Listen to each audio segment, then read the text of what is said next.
सेशनमध्ये आपण एन्व्हायरमेंटचा असणारा एक पार्ट त्या ठिकाणी कव्हर केला. जिथं आपल्याला महत्त्वपूर्ण असणाऱ्या न्यूज ज्या मागच्या वर्ष दीड वर्षाच्या अंतर्गत खूप जास्त पद्धतीनं जग पातळीवरती, राज्य पातळीवरती आणि राष्ट्र पातळीवरती गाजताना आपण पाहिले. त्याचा एक आढावा पाहिला आपण. त्यालाच थोडंसं आपण आता कॅरी फॉरवर्ड करूया त्या असणाऱ्या फर्स्ट पार्टला.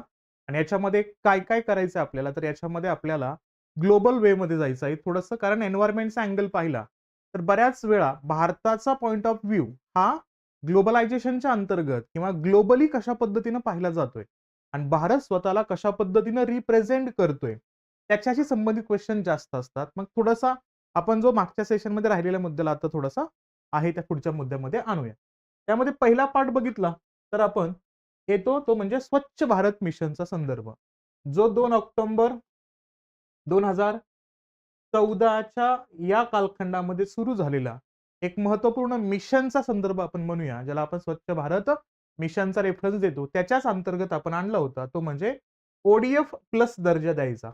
गावांना ओडीएफ प्लस दर्जा देणं म्हणजेच काय असेल या ठिकाणी? त्याला म्हणतो आपण ओपन डेफिकेशन फ्री, म्हणजेच हागणदारी मुक्त गावाची असणारी संकल्पना, ज्या आपल्या महाराष्ट्र अंतर्गत संत गाडगे महाराजांच्या नावानं आपण खूप ऑलरेडी म्हणजे आर.आर. पाटलांच्या असणाऱ्या विचारसरणीच्या माध्यमातून तो आलेला मुद्दा तर होताच. मग त्याच भूमिकेला केंद्राअंतर्गत आपण बघतो तो म्हणजे स्वच्छ भारत मिशनच्या अंतर्गत.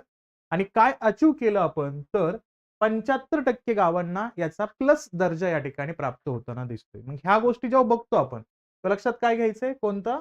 स्वच्छ भारत मिशन ग्रामीणचा टप्पा 2 या अंतर्गत एकूण गावांपैकी 3/4 गावे म्हणजेच मिशनच्या दुसऱ्या टप्प्यातील 75% गावांना हा असणारा ओडीएफ प्लस दर्जा या ठिकाणी प्राप्त होताना दिसतोय. सेकंड फेजमध्ये देशभरातील 75% गावं आपण कव्हर केलेली आहेत, जी टार्गेटेबल गावं होती त्याच्यामध्ये. आणि हे बघत असताना काय लक्षात घ्यायचं या ठिकाणी, याच्यासोबतच घन किंवा द्रव कचरा व्यवस्थापनाची प्रणाली सुद्धा लागू करणाऱ्या गावांना हा ओडीएफ प्लस दर्जा दिलेला आहे. आपल्या सर्वांना माहिती आहे की सुका कचरा आणि ओला कचरा याची जी संकल्पना आपल्या भारताला प्राप्त झाली ती महाराष्ट्रातूनच प्राप्त होताना दिसते. आणि तो मुद्दा आपण या असणाऱ्या सेकंड फेजमध्ये संपूर्ण देशभरामध्ये लागू करतोय. तर त्याही असणाऱ्या गावांना काय दिला जाईल, तर ओडीएफ प्लस दर्जा या ठिकाणी देताना आपण पाहतो. आणि सोबत उल्लेख केला तर जवळपास 4.43 लाखाहून अधिक गावांनी स्वतःला काय घोषित केले? ओडीएफ प्लस म्हणून घोषित केलेला आहे. आणि या दृष्टिकोनातून असणारा हा सेकंड फेज आहे का, हा सेकंड फेजचं उद्दिष्ट कंप्लीट होताना दिसतोय की इथं काय करायचंय? 2024-25 पर्यंत संपूर्ण असणाऱ्या देशाला या असणाऱ्या ओडीएफ प्लस दर्जामध्ये संपूर्ण गावांना याच्यामध्ये ऍड करायचं आहे. ते टार्गेट अचीव्ह होताना आपण 75% टार्गेट तर कंप्लीट केलेलं आहे. आणि टार्गेट कधीपर्यंत आहे? 2024-25 या इयर पर्यंत आपण बघतो. आणि 100% ओडीएफ प्लस दर्जा प्राप्त केलेल्या असणाऱ्या कामगिरीच्या अंतर्गत राज्य आणि केंद्रशासित प्रदेशांची नावं तुम्हाला विचारली जातील. मग कोणत्या नावांचा उल्लेख येतो?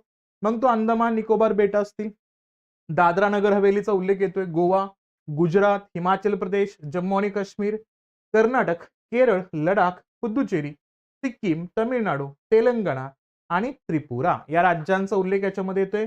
म्हणजे याच्यामध्ये आपल्याला महाराष्ट्र मिसिंग दिसतोय, हेही लक्षात घ्यायचं. सोबत अंदमान आणि निकोबार बेट, दादरा नगर हवेली, दमन दीव, जम्मू आणि काश्मीर आणि सिक्कीम मध्ये 100% ओडीएफ प्लस मॉडेलचे गावं सुद्धा निर्माण होताना आपल्याला दिसत आहे. तर तोही एक मुद्दा याच्यासोबतच आपल्याला लक्षात ठेवणं अपेक्षित आहे. आणि याची सुरुवात आपण कशा अंतर्गत म्हणतो, तर स्वच्छ भारत मिशन ग्रामीणच्या अनुषंगाने पाहिलं तर 2 ऑक्टोबर 2014 मध्ये स्टार्ट झालं होतं. कोणती नोडल एजन्सी आहे मंत्रालयाचा उल्लेख केला तर या ठिकाणी तर जलशक्ती मंत्रालयाचा उल्लेख आपण याच्यामध्ये करतो. आणि याचं उद्दिष्ट काय होतं, तर महात्मा गांधींना श्रद्धांजली म्हणून 2 ऑक्टोबर 2019 पर्यंत उघड्यावरील शौचमुक्त भारताचं ध्येय साध्य करणं हे आपल्या या ठिकाणी राखलं होतं. सर्वांना माहिती असेल हा इयर का महत्वाचा आहे 2 ऑक्टोबर 2019चा, कारण महात्मा गांधींच्या असणाऱ्या जयंतीचा उल्लेख केला तर या ठिकाणी आपण 150 वर्ष कंप्लीट केले. मग या अनुषंगाने 2019चा उल्लेख केला तर 150 इयर्स ऑफ महात्मा गांधी या अनुषंगाने सुद्धा आपण हा मुद्दा हे वर्ष सेलिब्रेट केलेलं होतं. आणि याचा थोडासा अँगल पाठीमागे घेतला आपण तर काय लक्षात घ्यायचं आपल्याला, की 2009 ला जेव्हा महात्मा गांधींच्या असणाऱ्या जन्मदिवसाचा उल्लेख 140 वर्षांचा झाला होता, तेव्हा नरेगाला आपण महात्मा गांधींचं नाव दिलं आणि तेव्हा तो मनरेगा झाला. म्हणजे महात्मा गांधी राष्ट्रीय ग्रामीण रोजगार हमी योजनेच्या अनुषंगाने ते नावं पण आपण देताना बघितलं होतं 2009 ला. आणि बऱ्याच परीक्षांमध्ये आपल्याला त्या मुद्द्यावरती क्वेश्चन बेसिक मुद्दे असले तरी पण प्रश्न विचारतो आयोग. त्यालाच थोडंसं कनेक्ट करून आपण हा सुद्धा या ठिकाणचा मुद्दा लक्षात ठेवणं अपेक्षित असेल. कारण जेवढे टार्गेट विचारले जातात का, त्या टार्गेटशी संबंधित क्वेश्चन्स आपल्याला येतात ते बघणं गरजेचं आहे. याचं घोषवाक्य काय तर एक पाऊल स्वच्छतेकडं या अनुषंगाने हे घोषवाक्य असेल. आणि याच्यामध्ये काही कॅटेगरीज आहेत ज्याच्या अनुषंगाने दर्जा प्राप्त होतो. मग त्यातला पहिला कॅटेगरी आहे ओडीएफ कॅटेगरी. मग या ओडीएफ कॅटेगरीमध्ये कशासाठी बोललं जातंय? एकही व्यक्ती उघड्यावर शौचास न बसणे अशी भूमिका कंप्लीट केलेल्या गावाला कुठला दर्जा असतो? तर ओडीएफ दर्जा दिला जाईल. नंतर ओडीएफ प्लसचा दर्जाचा उल्लेख जर इथं करायचा असेल तर काय असेल? उघड्यावरील शौचमुक्त आणि सार्वजनिक स्वच्छतागृह सुद्धा योग्य पद्धतीनं स्वच्छ असणे आणि त्यांची निर्मिती करणं ह्या असणाऱ्या ओडीएफ प्लस कॅटेगरीमध्ये येतो.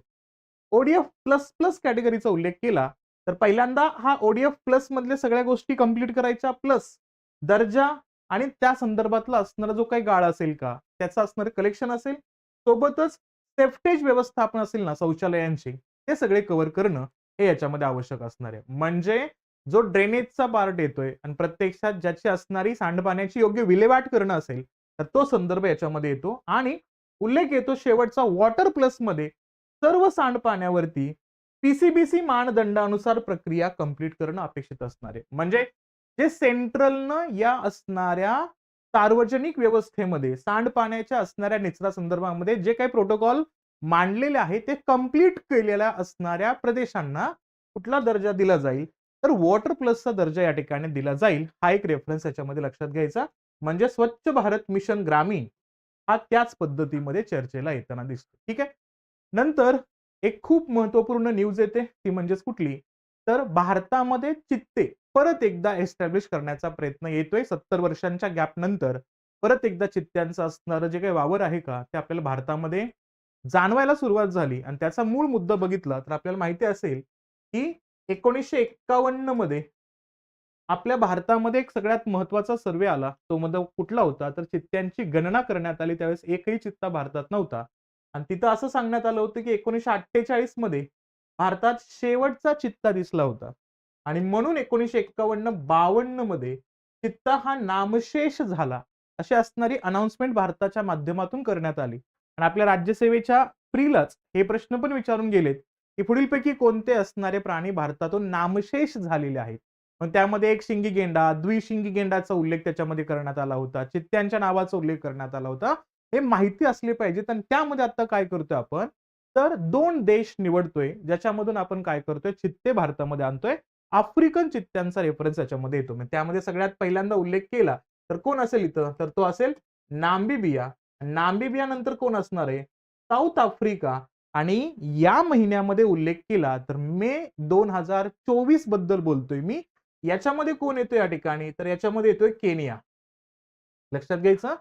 मग भारत चित्त्यांच्या संदर्भामध्ये कोणत्या 3 देशांसोबत कोलॅबोरेशन करतोय? आफ्रिकन देशांचा उल्लेख केला तर 3 देशांची नावं लक्षात घ्यायचं. पहिल्यांदा नाम्बिबिया असेल. नाम्बिबियातून आपण 8 चित्ते या ठिकाणी मागवले. त्यानंतर दक्षिण आफ्रिकेतून 12 चित्ते भारतामध्ये मागवलेले आहेत.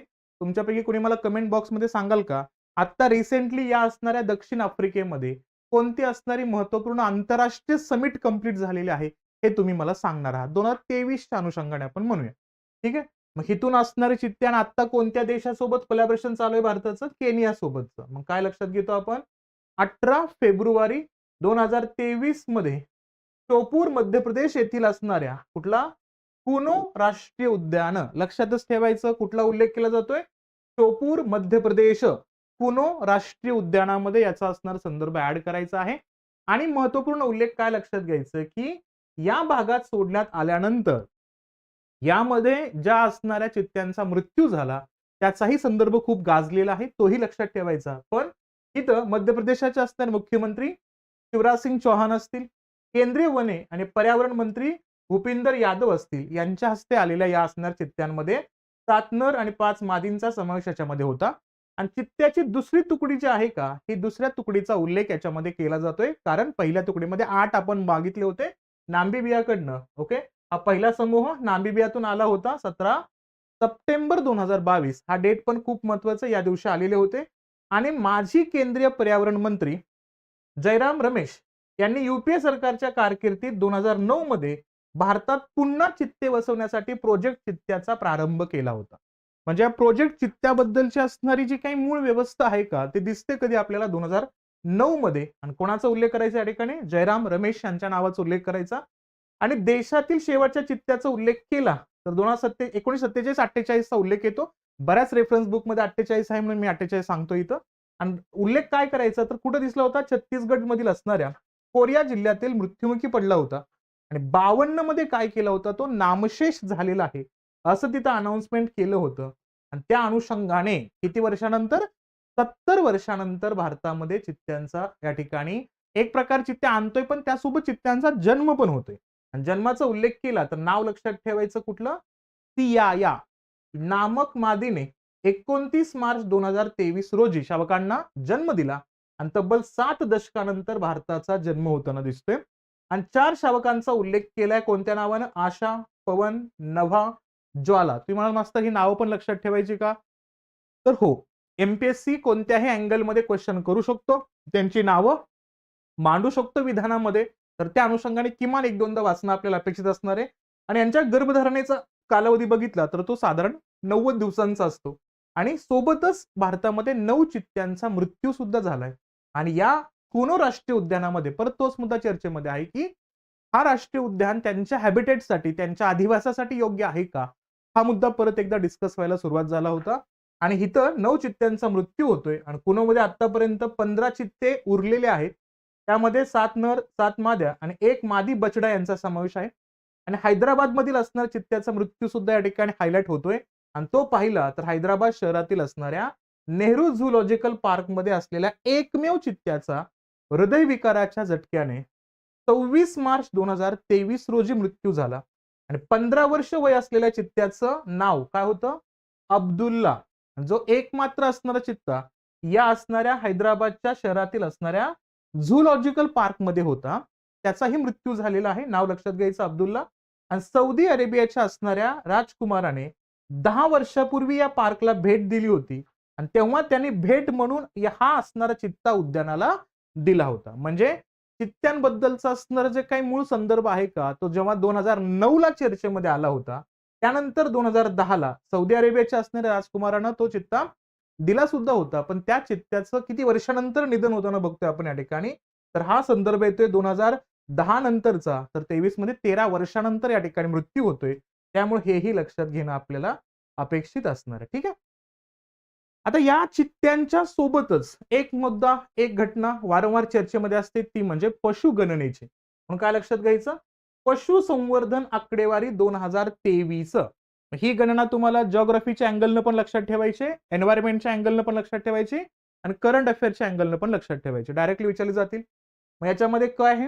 केंद्रीय मत्स्य व्यवसाय, पशुसंवर्धन आणि दुग्ध व्यवसाय मंत्री परषोत्तम रुपाला यांनी काय केलं? गुवाहाटी या ठिकाणी 26 नोव्हेंबर 2023 रोजी पशु एकात्मिक नमुना सर्वेक्षण. कधी कधी आयोगानं नावं पण विचारलेत, फक्त नावं पण विचारले, तर नाव लक्षात ठेवण्याचा प्रयत्न केला रिपोर्टचं. जसं आपल्या असणाऱ्या डेहराडूनच्या असणाऱ्या फॉरेस्ट सर्वेचं नाव विचारलं गेलं, तसाच मुद्दा इथं पण लक्षात घ्यायचं. गुवाहाटीचा असणारा पशु एकात्मिक नमुना सर्वेक्षण मार्च 2022 ते फेब्रुवारी 2023 पर्यंतचा हा सर्वे होता. याच्यावर आधारित असणारी आकडेवारी आहे. याच्यामध्ये दूध, अंडी, मांस, लोकर उत्पादन या असणाऱ्या रिपोर्टला जारी केलेला आहे. आणि दूध उत्पादनाचा उल्लेख केला तर 22-23 चा संदर्भ आला तर एकूण दूध उत्पादन किती आहे? 230.58 दशलक्ष टन आहे. गेल्या 5 वर्षांच्या तुलनेत किती वाढ आहे? तर 22.81% वाढ इथं दिसते. 2018-19 मध्ये 187.75 दशलक्ष टन उत्पादन होतं. आणि तिथं वाढ किती होते? तर 22.81% वाढ होताना दिसते. म्हणजे दूध उत्पादनामध्ये भारतात मागच्या 5 वर्षांच्या तुलनेनं वाढ झालेली आहे, हे लक्षात ठेवायचं. आणि सर्वाधिक दूध उत्पादक जिल्ह्यांचा रेफरन्स पाहिला तर कोणाकोणाचा उल्लेख येतोय? उत्तर प्रदेश जवळपास 16% कव्हर करतोय, राजस्थान 14%, मध्य प्रदेश 8%, गुजरात आहे त्यानंतर आणि नंतरचा मुद्दा त्या ठिकाणी आंध्र प्रदेश, म्हणजे दूध उत्पादनाअंतर्गत आपल्याला महाराष्ट्र या असणाऱ्या टॉप लिस्टमध्ये दिसत नाहीये. उत्तर प्रदेश, राजस्थान, मध्य प्रदेश, गुजरात आणि आंध्र प्रदेश या नावाचा उल्लेख इथे लक्षात ठेवणं अपेक्षित असेल. नंतर येतो दुसरा मुद्दा अंडी उत्पादनाच्या बाबतीमध्ये. याच सेम इयर मध्ये 2022-23 मध्ये एकूण उत्पादन किती आहे? तर 138.38 अब्ज नग या ठिकाणी असणाऱ्या अंड्यांचं उत्पादन दिसतं. आणि मागच्या 5 वर्षातील वाढ ही अतुलनीय आहे. 33.31% वाढ आहे. आणि सर्वाधिक अंडी उत्पादन कोणत्या राज्यामध्ये? तर आंध्र प्रदेशचा उल्लेख करायचा, 20% आहे. नंतर तामिळनाडू, तेलंगणा, पश्चिम बंगाल आणि कर्नाटकाचा उल्लेख याच्यामध्ये येतोय. नंतर मुद्दा येतोय मांस उत्पादनाचा असणारा रेफरन्स. आता मांस उत्पादन का महत्वपूर्ण आहे, का चर्चेमध्ये आहे? कारण त्यासाठी येतो परत एकदा 2012 मधला असणारा कुठला? तर गोवंश हत्याबंदीचा कायदा, आणि त्या अनुषंगाने चर्चेमध्ये येणारा तो काही बीफ प्रोडक्शनचा पार्ट आहे का? आणि त्या अनुषंगाने याच्यावरती क्वेश्चन केला जातो. मग काय आहे? एकूण मांस उत्पादनाचा उल्लेख केला तर 9.77 दशलक्ष टनाचं उत्पन्न आहे. आणि मागच्या 5 वर्षातील वाढीचा उल्लेख केला तर तो 20.39% वाढ याच्यामध्ये दिसते. आणि सर्वाधिक मांस उत्पादन करणाऱ्या असणाऱ्या राज्यांचा उल्लेख केला तर नंबर 1 ला आहे उत्तर प्रदेश, नंबर 2 ला पश्चिम बंगाल, नंबर 3 मध्ये आहे महाराष्ट्र, 11.5% असणारा रोल याच्यामध्ये आहे त्याचा. आणि आंध्र प्रदेश आहे नंतर, आणि त्यानंतर आहे तेलंगणाचा उल्लेख. नंतर येतो लोकर उत्पादनाच्या बाबतीमध्ये. आणि लोकर उत्पादनाचा उल्लेख केला तर एकूण किती आहे? 33.61 दशलक्ष किलो लोकराचं उत्पादन आहे. आणि मागच्या 5 वर्षाच्या 5 वर्षामध्ये वाढीची तुलना केली तर ती 16.84% वाढ दिसते आपल्याला. आणि सर्वाधिक उत्पादनाचा उल्लेख केला तर कोणत्या राज्यामध्ये दिसतात आपल्याला? तर राजस्थान आहे, जवळपास 47% म्हणजे 48%, म्हणजे अर्धा भाग हा लोकरीमध्ये राजस्थानचाच आहे, लक्षात घ्यायचं. जसं आपण मिलेट इयर सेलिब्रेट केलं 2023चं, त्याच्यामध्ये मिलेट्सच्या बाबतीमध्ये सुद्धा याच असणाऱ्या राज्यांचा उल्लेख तिथे दिसला होता, तसा संदर्भ इथे लक्षात ठेवायचा. जम्मू काश्मीर नंबर 2 ला आहे लोकर उत्पादनामध्ये, नंतर गुजरात आहे, नंतर नंबर 4 ला आपला महाराष्ट्र आहे, हे इथं लक्षात घ्यायचं. नंतर आहे हिमाचल प्रदेशाच्या नावाचा उल्लेख. ही नावं तुम्हाला आयोग रिपीटेडली विचारू शकतो, प्रीला आहे, मेन्सला आहे, त्यामुळे वारंवार हे मुद्दे लक्षात ठेवण्याचा प्रयत्न करायचा. त्यानंतर येतो वसुंधरा तास, अर्थ आवर. खूप जास्त गाजलेला, कारण का 2008-9च्या कालखंडामध्ये जगभरामध्ये एक मुद्दा स्प्रेड झाला, जी मूळ संकल्पना 2007 मध्ये ऑस्ट्रेलियाच्या सिडनी शहराने आणली होती. आणि मार्च महिन्यातील असणाऱ्या शेवटच्या सॅटर्डेला 1 तास संध्याकाळी संपूर्ण आर्टिफिशियल लाईट बंद ठेवायची आणि वसुंधरा तास सेलिब्रेट करायची, ही आयडिया त्यानं जगाला दिलेली आहे. आणि ती आता जगभरामध्ये पसरत जाताना दिसते. आणि त्याचा असणारा मेन इनिशिएटिव्ह भारत घेतोय. का घेतोय त्या ठिकाणी? कारण इंटरनॅशनल सोलार अलायन्स साठी भारताला या असणाऱ्या आर्टिफिशियल लाईट पेक्षाही सनलाईटचा जो रेफरन्स आहे का, तो जगभरामध्ये स्प्रेड करायचा आहे. त्यामुळं हाही मुद्दा महत्वाचा आहे वसुंधरा तासचा. काय लक्षात घ्यायचं? मार्च महिन्याच्या शेवटच्या शनिवारी जगभरात वसुंधरा तास पाळला जातो. आणि आता उल्लेख केला, या वर्षाचा संदर्भ बघितला 2023चा, 25 मार्च 2023 मध्ये हा पाळण्यात आला होता. कोणत्या टाइम ऑफ झोन मध्ये होता तो? 8:30 ते 9:30 आपल्या स्थानिक वेळेनुसारचा उल्लेख.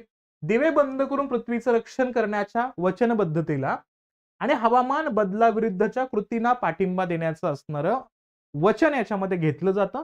आणि सोबत काय उल्लेख करायचा?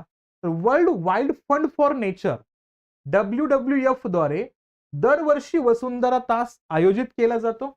पहिला वसुंधरा तास 31 मार्च 2007 ला सिडनी ऑस्ट्रेलियामध्ये साजरा करण्यात आला होता.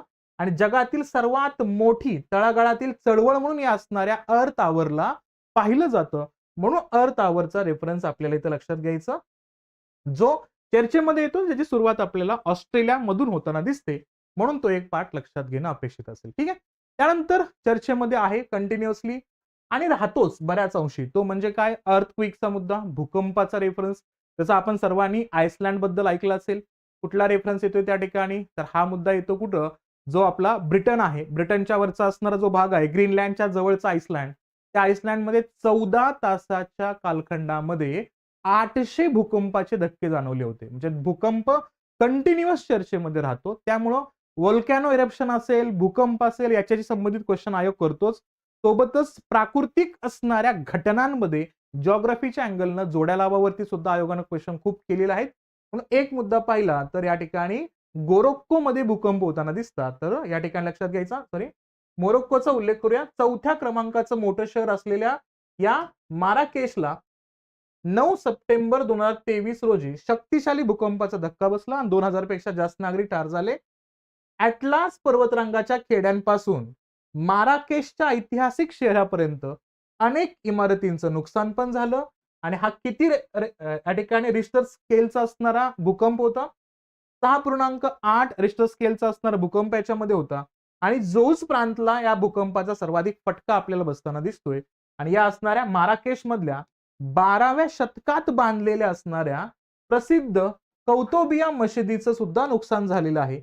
आणि माराकेश शहराच्या असणाऱ्या चहूबाजूंनी असलेल्या जगप्रसिद्ध लाल भिंतीचा सुद्धा काही भाग इथं खचताना दिसतोय, जो वर्ल्ड हेरिटेज साईट म्हणून त्या ठिकाणी अनाऊन्स केलेला होता.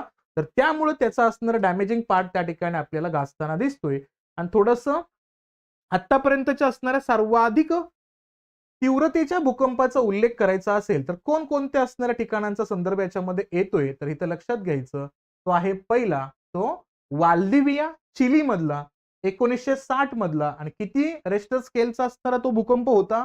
9.5 रिश्टर स्केलच्या भूकंपाचा उल्लेख करतो आपण. नंतर येतो ग्रेट अलास्काचा, याचा उल्लेख केला 1964 मध्ये होता, हा 9.2चा आहे. नंतर सुमात्रा अंदमानचा असणारा, ज्या ठिकाणी आपल्याला त्सुनामीचा संदर्भ खूप जगभर गाजला आणि त्याचा इम्पॅक्ट भारतावरती पण आपण खूप मोठ्या पद्धतीने बघतो, 2004चा 9.1 रिश्टर स्केल आहे. नंतर तोहोकू जपान 2011चा 9.1 रिश्टर स्केलचा उल्लेख येतो. नंतर येतो त्या ठिकाणी कामचटका रशिया 1952 मधला आहे 9 रिश्टर स्केलचा. तुम्हाला मेन्सला सुद्धा जोड्या लावाच्या अनुषंगाने हे मुद्दे विचारलेत, म्हणून याचाही पाठ तुम्हाला माहिती असणं गरजेचं आहे. बघण्याचा प्रयत्न करा. आणि आता रिसेंटच्या कालखंडामध्ये 2023 मध्ये कोणकोणते ठिकाणं या भूकंपाच्या अनुषंगाने गाजले, त्यांची एक थोडीशी लिस्ट आहे, ती एकदा बघण्याचा प्रयत्न करा. इथं मुद्दा येतोय तुर्की सिरियाचा फेब्रुवारी 2023 मध्ये 7.8 रिश्टर स्केलचा. नंतर इक्वेडोर आहे मार्च 23चा 6.8 आहे. नंतर केपुलावान इंडोनेशिया मधला आहे एप्रिल मधला 6 रिश्टर स्केलचा. हाउबेट जपान आहे मे मधला 6.2 रिश्टर स्केलचा. नावं वाचून काढा, एकदा दोनदा वाचून काढा किमान, कारण का याच्याशी कनेक्टेड एखादं विधान टाकलं चुकून भूकंपाच्या धक्क्यांच्या संदर्भामध्ये वाक्य असेल तर उत्तर आपल्याला देता आलं पाहिजे, योग्य का अयोग्य, म्हणून ही नावं महत्वाची आहेत. मग मुद्दा येतो या ठिकाणी न्यू कॅलेडोनियाचा उल्लेख येतोय, पॅसिफिकचा, जो मे 2023 मध्ये होता 7.7 रिश्टर स्केलचा. बाली जावा इंडोनेशिया 7.1चा. नंतर येतो त्या ठिकाणी मराकेश मोरोक्कोचा सप्टेंबर 2023 ला 6.8 रिश्टर स्केलचा आहे. सोबतच येतो गेराल्डिन बेट आहे न्यूझीलंड मधला. दाओ ऑक्सिडेंटल फिलिपिन्स मधला आहे. मेक्सिकोचा रेफरन्स याच्यामध्ये येतोय. हेरात प्रांत अफगाणिस्तान मध्ये सुद्धा या ठिकाणी या असणाऱ्या भूकंपाचा उल्लेख दिसला. नंतर येतो मुद्दा कुठला या ठिकाणी, तर तिमोर बेट इंडोनेशिया. सोबतच येतो जाजरकोट नेपाळ, इथं मिंदानो फिलिपिन्स. आणि नंतर येतो या ठिकाणी हा मुद्दा चर्चेमध्ये आणि आपल्या भारताच्या अंतर्गत हा क्वेश्चन सुद्धा विचारून झालाय ऑलरेडी, तो म्हणजे कुठला, ऑपरेशन दोस्त. ऑपरेशन दोस्त फेब्रुवारी 2023च्या तुर्की सिरिया भूकंपानंतर सिरिया आणि तुर्कीला मदत करण्यासाठी भारत सरकारनं ऑपरेशन दोस्त ही शोध आणि बचाव ऑपरेशन लागू केलं होतं. तुमच्यापैकी कुणीतरी मला पटकन उत्तर द्या, ऑपरेशन कावेरी आणि ऑपरेशन गंगा कशासाठी होतं ते तुम्ही सांगणार आहेत मला या ठिकाणी कमेंट बॉक्समध्ये. कावेरी आणि गंगा हे दोन्ही ऑपरेशन कशासाठी होते? त्या ऑपरेशन दोस्त वरती ऑलरेडी क्वेश्चन विचारून झाला आयोगाचा, त्यामुळे लक्षात घ्यायचं, तुर्की सिरियातील असणाऱ्या भूकंपानंतर या ठिकाणी मदत पाठवण्यासाठी भारतानं हा असणारा शोध आणि बचाव कार्यासाठी हा मुद्दा इथं मांडलेला होता. हे इथं लक्षात ठेवणं अपेक्षित असणार आहे. ठीक आहे. नंतर याच्या पुढचा मुद्दा चर्चेमध्ये येतोय, तो म्हणजे 2023 मधल्या असणाऱ्या चर्चेतल्या वादळांचा उल्लेख याच्यामध्ये येतोय. त्या चक्रीवादळांचा, सायक्लोनचा रेफरन्स याच्यामध्ये येतोय. मग कोणकोणता असेल त्यामध्ये येतो पहिला त्या ठिकाणी मोखाचा. त्या मोखाचा उल्लेख केला या ठिकाणी, मोखा म्हणा मोछाचा उल्लेख येतो बऱ्याच वेळा. हा 9 मे 2023 मध्ये कुठं आला होता? बंगालच्या उपसागरामध्ये निर्माण होताना दिसतोय आणि प्रत्यक्षात त्याचं निर्गमन झालं तो म्हणजे 15 मेला. नामकरण कुणी केलं असा प्रश्न असतो. त्याचं नामकरण केलंय MN न आणि कॉफी उत्पादनासाठी प्रसिद्ध असलेल्या तांबड्या समुद्रातील मोखा या शहराच्या नावावरनं हा मोखा चक्रीवादळाचं नाव इथं डिनोट करताना दिसतायत. हे इथं लक्षात घेणं अपेक्षित असणार आहे. ठीक आहे. कोणता? कॉफी उत्पादनासाठी प्रसिद्ध रेड सी मधला असणारा हा मोखा शहरावरनं MN न हे नाव दिलंय. याची श्रेणी कोणती होती? कॅटेगरी एक्स्ट्रीमली सिव्हिअर होता, म्हणजे अत्यंत तीव्र चक्रीवादळ होता. याच्या प्रभावित क्षेत्र जास्त करून कुठला होता? बांगलादेश आणि भारताचा उल्लेख होता. आणि त्याच्यामध्ये काय चालू केलं होतं? ऑपरेशन करुणा. लक्षात ठेवायचं, ऑपरेशन करुणाचा उल्लेख इथं लक्षात घ्यायचा. अमोल व्हेरी गुड, छान. ऑपरेशन कावेरी सुदानचा उल्लेख म्हणतायत अमोल, गुड. पुढे सांगा. बघा, ऑपरेशन करुणाचा उल्लेख केला. अंदमान निकोबार, श्रीलंका, म्यानमार मोखा चक्रीवादळामुळे उद्ध्वस्त झालेल्या म्यानमारला मदत करण्यासाठी भारतानं काय आणला? ऑपरेशन करुणा. लक्षात ठेवायचं, ऑपरेशन करुणा कुठल्या मदतीसाठी? म्यानमारच्या मदतीच्या अनुषंगाने असेल आणि या अंतर्गत मदत सामग्री घेऊन जाणारी भारतीय नौदलाची 4 जहाजे यांगूनला पाठवण्यात आली होती. आणि म्यानमार का महत्वपूर्ण आहे?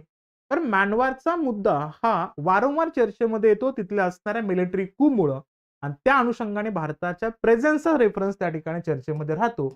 म्हणून हे लक्षात ठेवणं अपेक्षित असेल. मोखा चक्रीवादळाचा पहिला संदर्भ याच्यामध्ये आणायचा. Very good. Operation Ganga Amol, very good. युक्रेनचा उल्लेख त्याच्यामध्ये करतो आपण, गुड.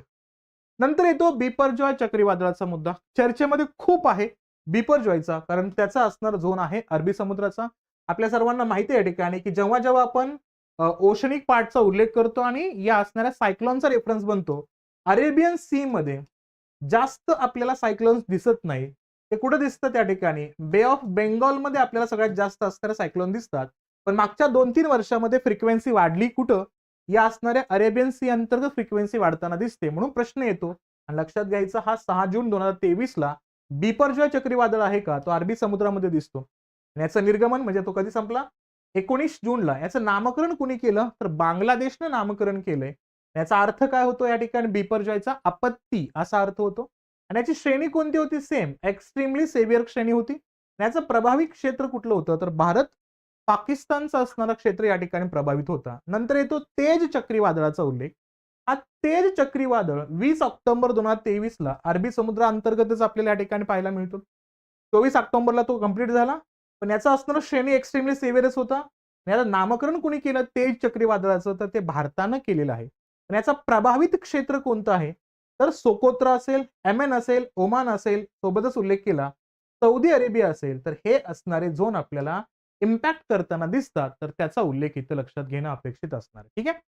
नंतर मुद्दा येतो कुठला? हामून चक्रीवादळाचा. काय लक्षात घ्यायचं? याची निर्मिती 21 ऑक्टोबर 2023 बंगालच्या उपसागराअंतर्गत होताना दिसते आणि निर्गमन झालं 25 ऑक्टोबरला. याचं नामकरण कुणी केलंय? इराणनं याचं नामकरण केलंय. आणि याचा अर्थ काय होतो? वाळवंटातील तलाव किंवा दलदल. म्हणजेच त्या ठिकाणी रेफरन्स काय येतो आपल्या लक्षात घ्यायचं, की प्रदेशाचं नाव देत असताना इराण आपल्या भूमिकेतून त्या ठिकाणी नावं देतोय. आणि श्रेणी काय असेल याचं? व्हेरी सेव्हिअर असेल, अतिशय तीव्र चक्रीवादळाचा उल्लेख. इम्पॅक्ट असणारा प्रभाव क्षेत्र कुठला होता? बांगलादेश, म्यानमार, ईशान्य भारताचा उल्लेख याच्यामध्ये येतो. नंतर येतो मिथिली चक्रीवादळाचा उल्लेख, जो बंगालच्या उपसागरामध्ये आढळतोय. 14 नोव्हेंबर पासून 18 नोव्हेंबर पर्यंत होता. या मिथिलीचं नामकरण कुणी केलंय? तर मालदीवनं हे नामकरण करताना दिसतायत. आणि याचा प्रभावित क्षेत्र कोणता आहे? तर हा प्रभावित क्षेत्र हा बांगलादेश आहे. हेही लक्षात घ्यायचं. नंतर येतो मिचॉंग. मिचॉंगचा नावाचा उल्लेख बऱ्याच एक्झाम मध्ये झालाय, म्हणून लक्षात घ्यायचं. मिचॉंग 1 डिसेंबर 2023 मध्ये बंगालच्या उपसागराअंतर्गत. नाव कोणी दिलंय? म्यानमारनं याचं नामकरण केलेलं आहे. आणि अर्थाचा उल्लेख केला तर सामर्थ्य आणि लवचिकता असा त्या असणाऱ्या मिचॉंगचा उल्लेख होतो. आणि तोच असणार जी श्रेणी आहे का ती कुठे आहे? तर सेव्हिअर सायक्लॉनिक स्ट्रोम याच्या अंतर्गत येतो. तीव्र चक्रीवादळाच्या या झोनमध्ये त्याचा असणारा उल्लेख करण्यात आलेला आहे. तो इथं लक्षात ठेवणं अपेक्षित असणार. ठीक आहे. नंतर बघितलं तर या असणाऱ्या चक्रीवादळाच्या अवस्था या ठिकाणी मांडण्यात आल्यात. वाढत जाणाऱ्या विध्वंसाचा संदर्भ कसा आहे त्याच्यावरून याचा असणारा यांना नावं आपण देतो. ते म्हणजे कुठलं? जर समजा 17 ते 30 ताशी किलोमीटरचा असणारा वेग असेल तर त्याला म्हणायचं लघुभार कमी दाबाचा पट्टा, लो प्रेशरच्या अंतर्गत त्याची स्थिती असते या वादळाची. जर तो 31 ते 39 ताशी किलोमीटरच्या वेगापर्यंत जात असेल तर तो कमी दाब म्हणजे डिप्रेशनचा दाब आहे असं म्हणतो आपण. 40 ते 59 पर्यंत गेला तर तो डीप डिप्रेशनचा दाब म्हणतो आपण त्याला. खोल कमी दाबाचं क्षेत्र तयार होतं. 60 ते 89 पर्यंत गेला तर तो चक्रीवादळ म्हणजे सायक्लोनिक स्ट्रॉम, म्हणजे याच्या नंतरचा असणारा भाग आपल्याला सायक्लोन तयार होताना दिसतात. वरचे फक्त थोडेशा कमी दाबाचा संदर्भ याच्यामध्ये दिसतोय, पण जेव्हा तो 60 ताशी किलोमीटर वेगाने ज्या ठिकाणी वाहायला सुरुवात होती वारा, त्यानंतर आपल्याला सायक्लोनचा प्रभाव जाणवायला सुरुवात होतो. आणि 90 ते 119 पर्यंत गेला तर तो तीव्र चक्रीवादळ आहे. सिव्हिअर सायक्लोनिक स्ट्रॉम म्हणून त्याला आपण ओळखतो. 120 ते 220 पर्यंत गेलो तर तो मुद्दा येतो अति तीव्र चक्रीवादळाचा, म्हणजे एक्स्ट्रीम सिव्हिअर सायक्लोनिक स्टॉर्मचा उल्लेख येतो. आणि 220च्या पुढे गेलो तर सुपर सायक्लोनचा संदर्भ याच्यामध्ये येतो. हे इथं लक्षात घ्यायचं, म्हणजे त्याच्या असणाऱ्या वेगाशी संबंधित असणारे मुद्दे याच्यामध्ये मांडले. त्यानंतर एक लिस्ट दिलेली आहे. या 2023च्या अंतर्गत निर्माण झालेल्या चक्रीवादळांचा उल्लेख इथं मांडण्यात आलाय. बऱ्याच वेळा स्थानिक वादळांचा संदर्भ याच्यामध्ये आयोग विचारतो, म्हणून थोड्याफार प्रमाणामध्ये नावं लक्षात घ्यायची. जसं बघितलं आपण गॅब्रियल न्यूझीलंडमध्ये, सोबतच फ्रेडी मलावी मोझांबिकमध्ये, सोबत येतो याकू पेरू मधला, सोबत येतो इल्सा ऑस्ट्रेलिया मधला, मवार जपान मधला, सोबत येतो मुद्दा कुठला तलीम चीन आणि व्हिएतनाम मधला, नंतर येतो डोक्सुरी चीन मधला, खानून जपान मधला, लॅन जपान मधला, डोरा फ्लोरिडा अमेरिका मधला, हिलरी कॅलिफोर्निया अमेरिका मधला, सोबतच इडालिया फ्लोरिडा अमेरिका मधला, फॅबियन डिएगो गार्सिया मधला, डिएगो गार्सिया मधला दिसतोय त्या ठिकाणी फॅबियन, सोबतच साओला चीन आणि हाँगकाँग मधला, सोबत येतो डॅनियल डेरेना लिबिया मधला, ली नोवा स्कॉटिया मधला, सोबत येतो हायकू चीन तैवान मधला, ओटिस अकापुल्को मेक्सिको मधला, आणि सोबत येतो या ठिकाणी क्लेरान इंग्लंड मधला, जास्पर ऑस्ट्रेलिया मधला. नावं बघायची आहेत, चर्चेमध्ये येतात. एक दोनदा वाचण्याचा प्रयत्न करा. जास्त तुम्ही याच्यामध्ये इन्व्हॉल्व नाही झाला तरी चालेल, पण किमान एक दोनदा वाचलं तर ओळखता आलं पाहिजे परीक्षेमध्ये गेल्यानंतर. ठीक आहे. नंतर जे ज्वालामुखी चर्चेमध्ये होते का त्यांचा एक उल्लेख याच्यामध्ये करायचा. मग कोणकोणत्या ज्वालामुखीचा उल्लेख येतो दिसतो लक्षात घ्यायचं या ठिकाणी. माउंट मेरापी जिवंत ज्वालामुखीचा असणारा उल्लेख आहे इंडोनेशिया मधला. नंतर येतो चिवेल्सू कुठला रशिया मधला, नोवाडो डेल रुईज कोलंबिया मधला, ओल्कन दी फ्युगो ग्वाटेमाला मधला, सोबतच येतो पोपो कॅटापेटेल मेक्सिको मधला, माउंट एटना इटली मधला, सोबतच किलाओ हवाई अमेरिका मधला. यांची नावं यांच्या संबंधित असणारी पर्वतरांगांची नावं सुद्धा आयोगाने विचारलेली आहेत, त्यामुळे नाव लक्षात घ्यायचं. सोबतच अनक क्राकाटोआ इंडोनेशिया मधला, मेयॉन फिलिपाईन्स मधला, उबिनास पेरू मधला, सोबतच येतो क्लेचेव वास्काया सोपका रशिया मधला, माउंट एटना परत इटली, माउंट एटनाचं नाव परत डबल आलेलं आहे, माउंट मेरापी इंडोनेशिया मधला, सोबतच विलारिका चिली मधल्या असणाऱ्या जिवंत ज्वालामुखीची नावं हे चर्चेमध्ये येत राहतात, ते बघणं अपेक्षित असणार आहे. ठीक आहे. आता हे थोडंसं आपण काय बघितलं, जे एन्व्हायरमेंटच्या अनुषंगाने वारंवार चर्चेमध्ये राहतात, जे बेसिक मुद्दे होते वर्षभरामध्ये, त्याचा एक अँगल एकदम बेसिक स्वरूपामध्ये आपण डिस्कस केला. आता एक ब्रॉड वेनं एक थोडासा आवाका आपला थोडा विस्तारित करायचा आणि फक्त एन्व्हायरमेंटच या अँगलनं न बघता त्याला करंट अफेअरचा अँगल आपल्याला बघायचंय आणि त्या अनुषंगाने याचा आवाका वाढत नेऊन ह्या सगळ्या टॉपिकला आपल्याला कव्हर करणं अपेक्षित असणार आहे. मग याच्यामध्ये येतो तो मेन असणाऱ्या टॉपिकचा उल्लेख केला तर सगळ्यात पहिल्यांदा कोणता मुद्दा डिस्कस करायचा, तर इंटरनॅशनल किंवा नॅशनल ट्रीटीज असतात, कन्व्हेन्शन्स असतात, वेगवेगळे असणारे करार असतील, वेगवेगळे असणारे धोरणं असतील, जे कंटिन्युअसली न्यूजमध्ये येतात, चर्चेमध्ये होते, तर त्या असणाऱ्या गोष्टींचा रेफरन्स आपण पहिल्यांदा बघूया. आणि त्यामध्ये येतो पहिल्यांदा कुठला, कॉन्फरन्स ऑफ पार्टीज 28 नंबरचा, कुठं UAE मध्ये झालेला, म्हणजेच दुबई अंतर्गत कंप्लीट झालेला हा COP28 खूप जास्त चर्चेमध्ये होता. त्या अनुषंगाने लक्षात घ्यायचं. आणि हा जो COP28 एक कॉपची मीटिंग आहे ना, हे आपण वारंवार सांगितलंय, याची सुरुवात झाली 1992 पासून. कशाच्या माध्यमातून, एक फ्रेमवर्क तयार करण्यात आला, United nations framework conventions on climate change, म्हणजे कुणी UNFCCC यांच्या माध्यमातून 1992 ला एक अग्रीमेंट करण्यात आला आणि त्या अग्रीमेंटच्याच बेसवरती काय केलं जातं, प्रतिवर्षी या ठिकाणी कॉन्फरन्स ऑफ पार्टीज म्हणजे याच्यामध्ये साईन केलेले आणि रॅटिफाय केलेले देश एकत्र येतात, पर्यावरणाशी संबंधित असणारे प्रश्न सोडवण्याचा प्रयत्न करतात. मग या मुद्द्यांमध्ये तुम्ही कोणते मूळ संदर्भ लक्षातच ठेवले पाहिजेत? तर लक्षात ठेवायचं 1997चा असणारा सगळ्यात पहिला उल्लेख करू या ठिकाणी COP3चा. आणि हा झाला होता कुठं? तर हा झाला होता केटोमध्ये. केटो म्हणजे कुठं? जापानमध्ये झाला होता. आणि तिथूनच एक प्रोटोकॉल जगभरामध्ये आला, त्याला म्हणायचं क्योटो प्रोटोकॉल.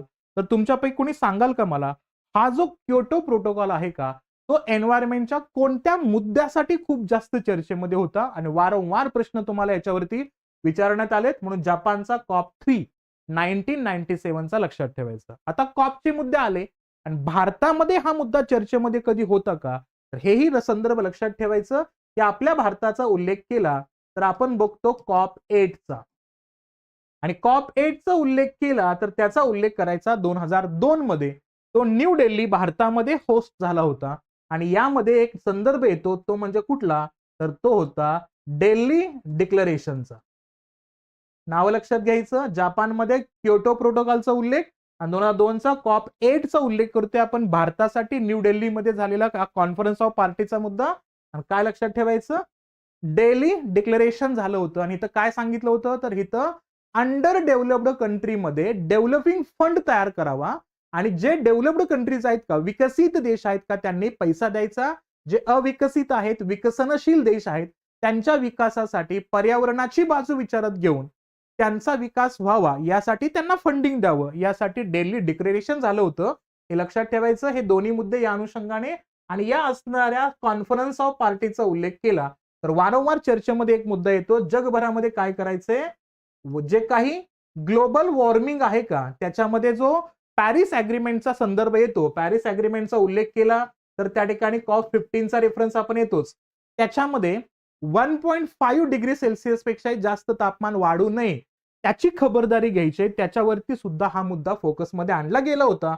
म्हणून हे लक्षात ठेवणं गरजेचं असेल. आणि किती देश पार्टिसिपेट केले होते दुबईमध्ये? 197 देश यामध्ये पार्टिसिपेट करताना दिसतात. तर तोही उल्लेख इथं लक्षात ठेवणं अपेक्षित असणार आहे.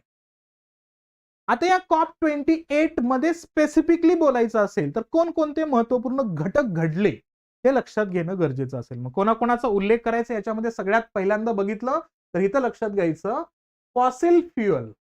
कुठला असेल?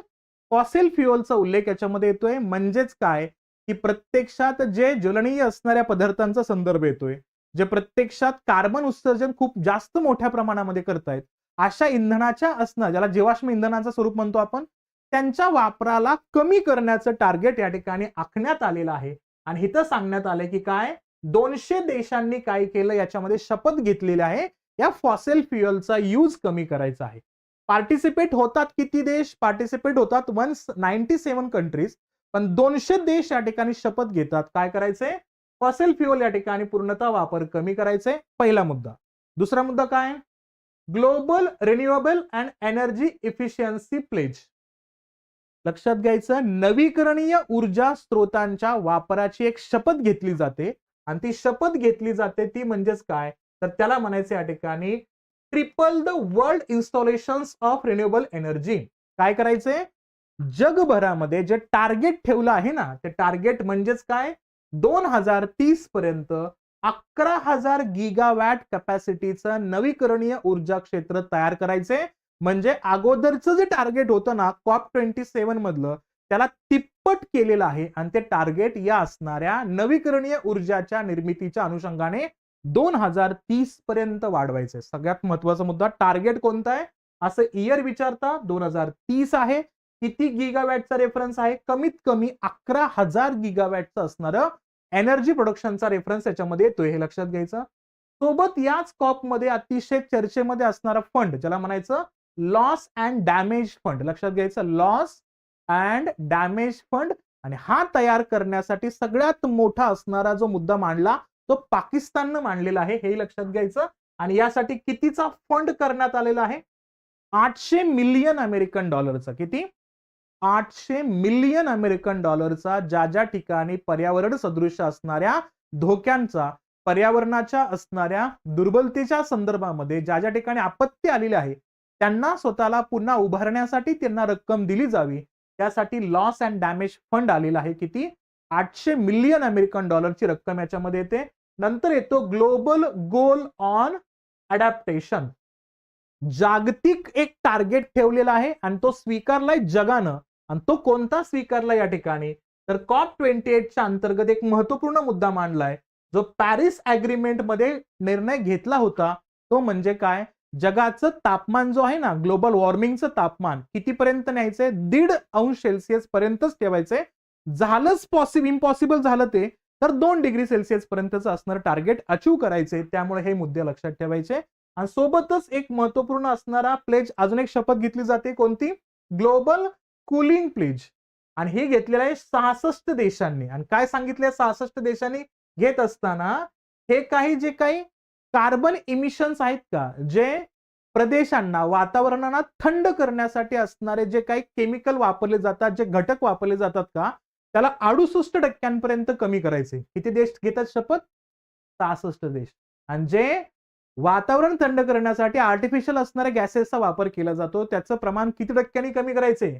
68% कमी करायचे. ते कधीपर्यंत कमी करायचे या ठिकाणी? तर 2022च्या तुलनेने 2050 पर्यंत ते 68% कमी करायचे. हा टार्गेट या ठिकाणी मांडला जातोय. हे लक्षात घेणं गरजेचं आहे. सोबत येतो triple nuclear energy. Declaration to triple nuclear energy. काय करायचंय? न्यूक्लिअर एनर्जीचा वापर पर्यावरणासाठी करायचे आणि त्याचा वापर 3 पटीनं वाढवायचा आहे. कधीपर्यंत? 2050 पर्यंत. लक्षात घ्या, न्यूक्लिअर एनर्जीचा वापर हा कशासाठी करायचा आहे? एन्व्हायरमेंटच्या अस्पेक्टसाठी करायचा आहे. टार्गेट आहे 2050 पर्यंतचा. किती गव्हर्नमेंट या ठिकाणी आपल्याला इन्व्हॉल्व्ह होताना दिसतात? तर 22 देश याच्यामध्ये आपल्याला इन्व्हॉल्व्ह होताना दिसतात. हे इथं लक्षात घेणं गरजेचं आहे. आणि यासोबतच पाहिलं तर या COP28च्या सोबतच एक खूप महत्वपूर्ण मुद्दा आला. तो म्हणजेच कुठला? तर ग्लोबल स्टॉकटेक. लक्षात घ्यायचं, ग्लोबल स्टॉकटेकचा मुद्दा चर्चेमध्ये येतोय. म्हणजे काय? की जगभरामध्ये जो 2015चा पॅरिस अग्रीमेंटचा मुद्दा चर्चेमध्ये आला ना, ज्याच्यामध्ये काय करायचंय? ज्याच्यामध्ये एक जगभरामध्ये पूर्णतः वातावरण योग्य असावं, ग्लोबल वॉर्मिंगचं प्रमाण कमी केलं जावं, त्यासाठी ज्या देशामध्ये ग्लोबल वॉर्मिंगला प्रभावित करणारे असणारे सोर्सेस जास्त आहेत, त्यांना ते सोर्सेस थोडेफार वापरता यावेत. आणि ज्या देशामध्ये ग्लोबल वॉर्मिंगशी संबंधित घटक जास्त उदयास येतच नाहीयेत, म्हणजे ते देश असे आहेत की जिथं आधुनिकतेचा संदर्भ नाहीये, मग त्या देशांच्या कार्बन इमिशनचा वापर इतर देशांना करता यावा, ज्याला आपण कार्बन लिंक्स म्हणतो, जिथं आपल्याला कार्बन क्रेडिटच्या माध्यमातून सेल करता येतं. तर त्यासाठी एक काय असावा? तर त्यासाठी एक ग्लोबल स्टॉकटेक असावा. स्टॉकटेक काय करेल? देशांची असणारी देवाणघेवाण, कार्बन उत्सर्जनाचं असणारं सेल आणि परचेसचा वापर याच्यामध्ये केला जाईल. आणि त्यासाठीचे असणाऱ्या पहिला ग्लोबल स्टॉकटेक कधी रिलीज केला जाईल? 2025ला त्याचा डाटा रिलीज केला जाईल. एकच मुद्दा लक्षात घ्यायचा, COP28 मध्ये दुबईमध्ये पॅरिस अग्रीमेंटच्या अनुषंगाने 2015ला जो ग्लोबल वॉर्मिंगच्या रेफरन्सच्या अनुषंगाने जे इमिशन कमी करायचं आहे ते ठरवलं होतं. त्यासाठी देशातल्या, जगातल्या देशांनी एकत्र येऊन काय तयार करायचं ठरवलं? तर ग्लोबल स्टॉकटेक तयार करायचं ठरवलं. किती देश परचेस करतायत, किती देश त्या ठिकाणी विकतायत, याचा एक डाटा असावा. आणि किती देश किती प्रमाणामध्ये ग्लोबल इमिशन कमी करतायत त्याचा रिपोर्ट रिलीज व्हावा. आणि तो रिपोर्ट रिलीज होतोय कधी? 5-5 वर्षानंतर. याची मूळ सुरुवात केली होती ती कधी? तर ती जगामध्ये 1.5 सेल्सिअस पर्यंतचं तापमान ठेवणाऱ्या देशांना काउंट करायचे. जे करत नाहीत त्यांचा रिपोर्ट त्याच्यामध्ये येणार आहे आणि त्यांना त्याचा असणार फाईन असेल. आणि जे अविकसित देश आहेत त्यांना रक्कम देणं त्यांची गरज असणार आहे. याचा डाटा दिला जाणार आहे 5-5 वर्षानंतर. सुरुवात झाली 2020ला. पहिला रिपोर्ट येईल 2025ला, दुसरा रिपोर्ट येईल 2030ला. त्या अनुषंगाने लक्षात ठेवायचं, हा ग्लोबल स्टॉकटेकचा असणारा फोकस असेल. आणि तो काय केला जाईल या ठिकाणी? बघा, evolution of the collective progress made globally in achieving the agreed goals. जेवढे टार्गेट, जेवढे ध्येय बाळगलेले आहेत ना, जे पॅरिस अग्रीमेंट मध्ये 2015 मध्ये बाळगलं होतं, 1.5 डिग्री सेल्सिअस असणारं तापमान मेंटेन ठेवायचं, त्या गोलला जे देश अचीव्ह करतायत त्यांना या स्टॉकटेक मध्ये आणलं जाईल आणि त्यांचा रिपोर्ट त्या ठिकाणी मांडला जाणार आहे. हा रेफरन्स याच्यामध्ये येतोय. किती वर्षानंतर? प्रत्येक 5 वर्षानंतर त्याचं मूल्यमापन केलं जाणार आहे आणि प्रति 2 वर्षानंतर त्याचा परफॉर्मन्स रिपोर्ट सुद्धा दिला जाणार आहे. लक्षातच ठेवायचं काय, प्रति 5 वर्षानंतर मूल्यमापन आणि प्रति 2 वर्षानंतर त्याचा रिपोर्ट कार्ड असेल. किती देशांनी 1.5 डिग्री सेल्सिअस तापमान ठेवण्यासाठी कसे प्रयत्न केले, कोणते प्रयत्न केले, त्यांचा असणारा रिपोर्ट, त्यांचा असणारा डाटा या अंतर्गत आपल्याला या ठिकाणी पब्लिश होताना दिसणार आहे. तो इथं लक्षात ठेवणं आपल्याला अपेक्षित असणार आहे. म्हणजे चर्चेमध्ये राहणारे मुद्दे या ठिकाणी कंटिन्युअसली येत राहणार आहेत. त्या अनुषंगाने असणारा हा कुठला ग्लोबल स्टॉकटेकचा रेफरन्स या ठिकाणी चर्चेमध्ये येतोय, तो लक्षात ठेवणं अपेक्षित असणार आहे. ठीक आहे. त्यानंतर मुद्दा येतोय, भारत कोणत्या गोष्टींना या असणाऱ्या COP28 अंतर्गत प्रमोट करतोय. तर त्याचा एक मुद्दा याच्यामध्ये असेल, Indian stand and a engagement. Bharat कोणकोणत्या गोष्टीमध्ये स्वतःला इन्व्हॉल्व करतोय. त्यातला पहिला मुद्दा लक्षात ठेवायचा, ग्लोबल रिव्हर सिटीज अलायन्स. लक्षात घ्यायचं, डायरेक्टली क्वेश्चन केला जाईल, भारत कोणत्या असणाऱ्या COP20च्या कोणत्या मुद्द्यामध्ये स्वतःला इन्व्हॉल्व करतोय. तर पहिला कुठला असेल, GRCA म्हणजे काय, ग्लोबल रिव्हर सिटीज अलायन्स. तुम्हाला सर्वांना माहित असेल, जर ग्लोबलायझेशनचा मुद्दा जसा वाढला, त्यासोबतच या पद्धतीचे असणारे ग्लोबल वॉर्मिंगचा पार्ट जर वाढत गेला, तर बऱ्याच असणाऱ्या देशांमध्ये, जे देश समुद्र किनाऱ्यावरती वसलेले आहेत, त्यातले असणारे बरेचसे शहरं पाण्याखाली जातील. त्यालाच अवेअर करण्यासाठी या असणाऱ्या भूमिकेमध्ये भारतानं इथं इनिशिएटिव्ह घेतला ग्लोबल रिव्हर सिटीच्या अंतर्गत. आणि काय लक्षात घ्यायचं, हा COP28च्या अंतर्गत अनाऊन्स केला जातोय आणि याला लीड केलं जाते कशाच्या अंतर्गत, national mission for clean Ganga. लक्षात घ्यायचं, आपण काय टार्गेट ठेवलं याच्यामध्ये, national mission for clean Ganga. कशा अंतर्गत, ministry of Jalshakti, government of India यांच्या माध्यमातून आपण याच्यामध्ये इन्व्हॉल्व होतोय. जेवढे शहर जगभरामध्ये कशा जवळ आहे, तो शहर हे नद्यांच्या जवळ आहेत, त्या नद्यांच्या जवळ असणाऱ्या शहरांमध्ये आणि त्या नद्यांच्या शुद्धीकरणामध्ये भारत इन्व्हॉल्व होतोय. तर या असणाऱ्या COP28च्या अंतर्गत पहिला पार्ट हा इथं लक्षात ठेवणं आवश्यक असणार आहे. ठीक आहे. आणि भारताचा रोल काय असेल याच्यामध्ये, भारताचा रोल असेल या ठिकाणी शाश्वत sustainable river centric development and climate resilience. म्हणजे काय करायचंय, पर्यावरणाचं असणारं संवर्धन संरक्षण करायचंच आहे, त्यासोबतच शाश्वत विकासाकडे पण लक्ष द्यायचंय या असणाऱ्या नद्यांच्या काठी असणाऱ्या शहरांच्या सोबत मिळून. म्हणून हा पार्ट इथं लक्षात ठेवायचं. आणि महत्वपूर्ण मुद्दा, याच्यासोबत दुसरी कंडिशन कोणती भारतानं परफॉर्म केली या COP28 मध्ये, लक्षात घ्यायचं, कॉड क्लायमेट वर्किंग ग्रुप. काय तयार केला, एक कॉड ग्रुप तयार केला, जो कशावरती काम करेल, क्लायमेट वर्किंग ग्रुपच्या अंतर्गत त्या ठिकाणी तो प्रत्यक्षात काम करेल. आणि यासाठी काय लक्षात घ्यायचं, लोकलाइज्ड क्लायमेट ऍक्शन. म्हणजे या ग्रुपमध्ये येणारा देश त्यांच्या देशामध्ये असणारे जे काही लोकल प्रॉब्लेम आहेत ना एन्व्हायरमेंटचे, ते डिटेक्ट करेल आणि ते प्रॉब्लेम सॉल्व्ह करण्याचा प्रयत्न करेल. हा संदर्भ याच्यामध्ये असणार आहे. मग तिथल्या असणाऱ्या पंचायत राजला याच्यामध्ये महत्व दिलं जातंय. आणि त्यासाठी आपण काय करतोय, ग्रीन क्रेडिट इनिशिएटिव्ह सुद्धा आणतोय. म्हणजे काय करायचंय, ज्या देशांनी प्रत्यक्षात पर्यावरणाशी संदर्भित असणाऱ्या गोष्टी कंप्लीट केल्या असतील आणि तो देश प्रदूषण जास्त करत नसेल, तर त्याला तो ग्रीन क्रेडिट सुद्धा इतर देशांना विकता येऊ शकतो. तर त्याच्यामध्ये सुद्धा भारत इनिशिएटिव्ह घेतोय. तोही मुद्दा लक्षात घेणं गरजेचं असेल. बरं, हे भारताच्या बाबतीमध्ये झालं, पण जगभरामध्ये काही देश एकत्र येत आहेत आणि कशासाठी येत आहेत ते, क्लायमेट क्लबसाठी. तर काय झाला, COP28 मध्ये एक क्लायमेट क्लब सुद्धा तयार केला आणि तो क्लबचा उल्लेख केला. तर काय लक्षात घ्यायचं, या COP28 मध्येच या UNFCCCच्या म्हणजे त्या ठिकाणी अंतर्गत चर्चेमध्ये आलेला होता. आणि इथं कोण कोण येतोय, लीड कोण करतोय याला, तर लक्षात घ्यायचं, क्लायमेट क्लबला लीड करतोय या ठिकाणी जर्मनी आणि चिली. कोण लीड करतायत लक्षात घ्यायचं, नाव लक्षात घ्या. COP28 मध्ये आला क्लायमेट क्लब असेल, त्याला जर्मनी आणि चिली लीड करतायत. आणि महत्वपूर्ण संदर्भ याच्यामध्ये, सपोर्टला किती देश येत आहेत, तर सपोर्टला याच्यामध्ये 36 देश येत आहेत. हेही इथं लक्षात घेणं अपेक्षित असणार आहे. आणि कोणकोणते देश त्याच्यामध्ये दिसतात आपल्याला, तर केनिया सुद्धा इन्व्हॉल्व दिसतोय, युरोपियन युनियन आहे, स्वित्झर्लंड सारखे देश सुद्धा याच्यामध्ये एकत्र येत आहेत. आणि या सगळ्यांचं क्लायमेट क्लब मध्ये टार्गेट काय असेल, तर याच्यामध्ये बघायचं या ठिकाणी की इथं क्लायमेट चेंज मिटिगेशन पॉलिसीज आहेत ना, पर्यावरण आणि पर्यावरण दृष्टीच्या किंवा पर्यावरणाच्या दृष्टिकोनातून असणारे जे बदलाव आहेत का, त्यांना फोकसमध्ये आणून त्या देशामध्ये त्यांना इम्प्लिमेंट करायचंय आणि पर्यावरणाचा विकास जास्तीत जास्त करायचे. या अनुषंगाने हे मुद्दे पहिल्यांदा चर्चेमध्ये आणले जातील.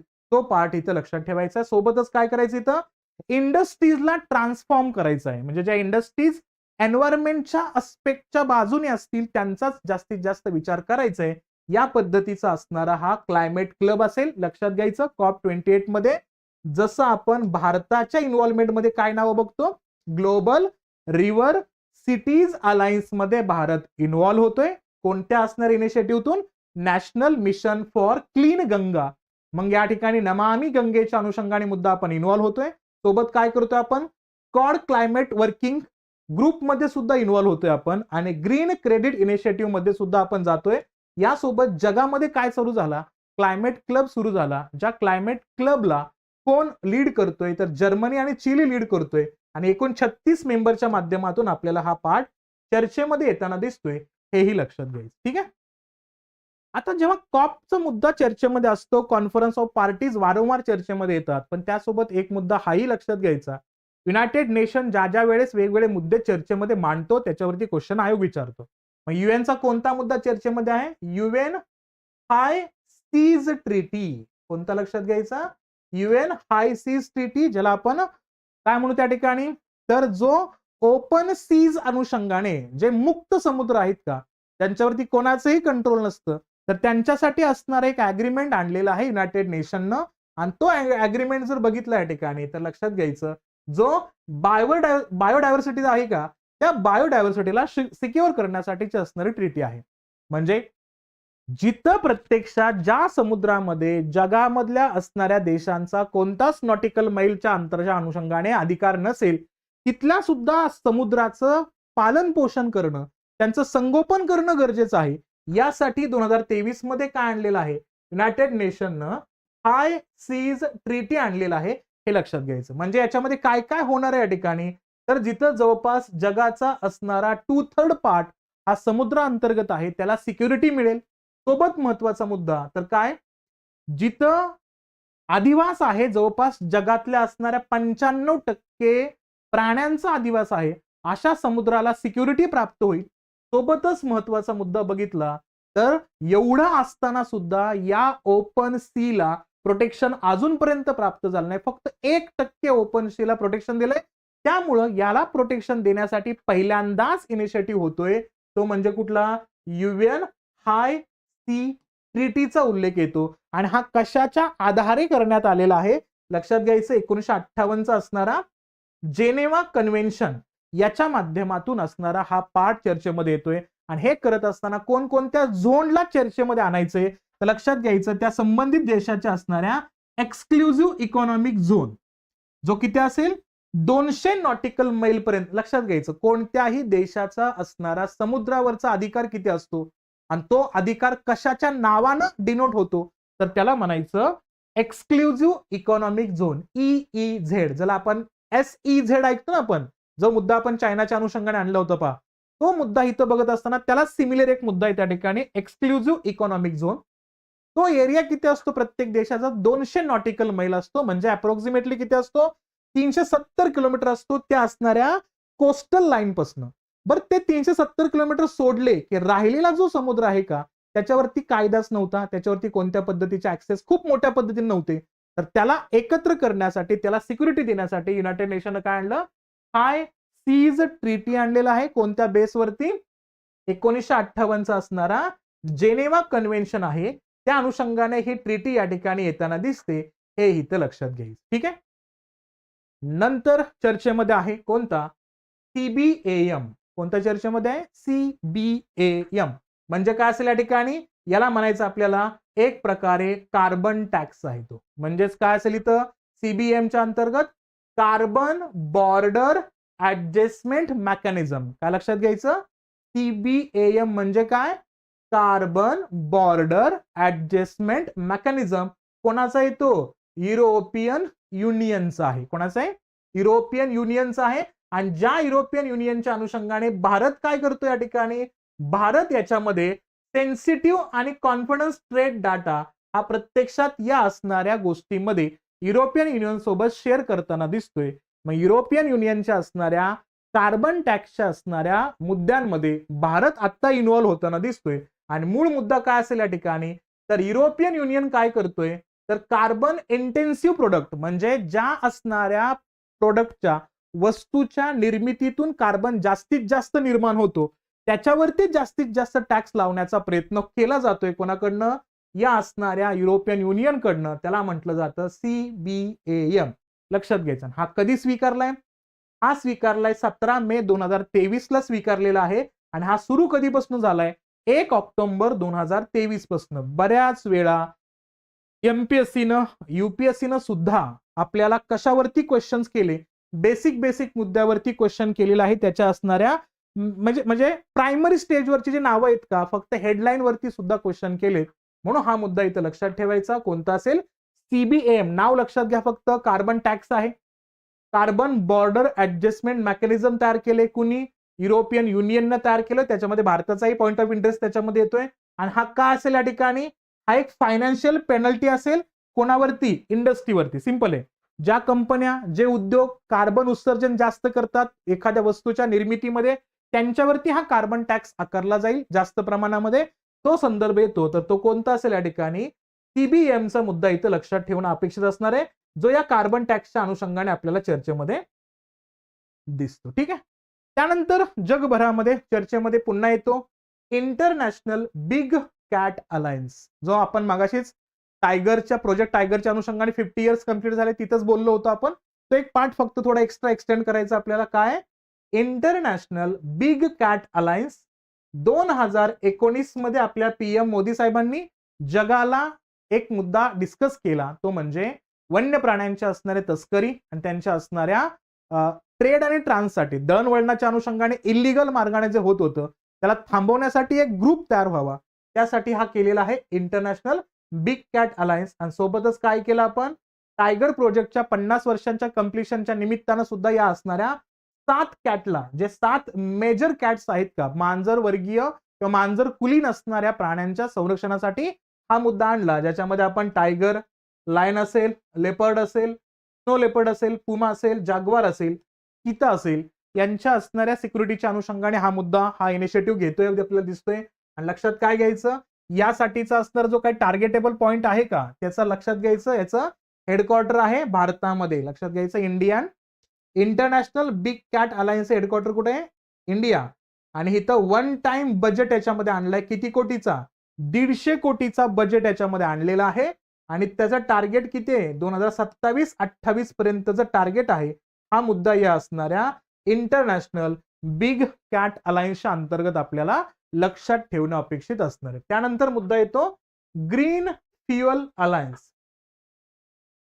जेव्हा जेव्हा ग्रीन हायड्रोजन सारखा मुद्दा चर्चेमध्ये येतो, सोबतच आपल्याला पेट्रोलियम पदार्थांना, बायोफ्युएल्सला ऑप्शन तयार करायचे, त्या अनुषंगाने मुद्दे चर्चेमध्ये येतात, तेव्हा 2 नावं आपण कंटिन्युअसली घेतो. एक आहे तो म्हणजे कुठला, तर एक आहे मिक्स फ्युएल्स आणि दुसरा येतो त्या ठिकाणी कोणता, तर तो आहे ग्रीन फ्युएल. लक्षात घ्यायचं, मिक्स फ्युएल जगामध्ये तयार केला जातोय. त्या मिक्स फ्युएलचं एक उदाहरण म्हटल्यानंतर आपल्या सर्वांना माहित असेल, इथेनॉल ब्लेंडिंग. त्याला आपण E20 या नावाने ओळखतो ना, कारण आपल्या भारताला 2025 पर्यंत पेट्रोलियम सोबत 20% इथेनॉल ब्लेंडिंग करायचं आहे. त्याच्या स्वरूपामध्ये मिक्स फ्युएलचा रेफरन्स येतो आणि याच्यामध्ये ऑक्सिजनचं प्रमाण आहे का, जे वाढत नेण्याचा प्रमाण असतो, तर त्याचा उल्लेख याच्यामध्ये केला जातो. तर काय चर्चेमध्ये सध्याला, ग्रीन फ्युएल, हरित असणाऱ्या वायूचा किंवा हरित इंधनाबद्दल बोललं जाते आणि त्या इंधनाचा रेफरन्स आहे इंडियाशी संबंधित. काय लक्षात घ्यायचं इथं, तर पहिल्यांदा मुद्दा येतो कोणत्या गव्हर्नमेंटचा, डॅनिश गव्हर्नमेंटचा मुद्दा येतोय, जे काय करतं त्या ठिकाणी AP मॉलर, marks and other partners हे अनाउन्स करतायत ग्रीन फ्युएल अलायन्स इंडिया, ज्याच्यामध्ये काय केलं जातोय, ग्लोबल गोल आणला जातोय कार्बन न्यूट्रॅलिटीसाठी. कोणता देश भारतासोबत कोलॅबोरेशन करतोय या ग्रीन फ्युएलसाठी, लक्षात घ्यायचं, डॅनिश ग्रुप त्याच्यामध्ये येतोय.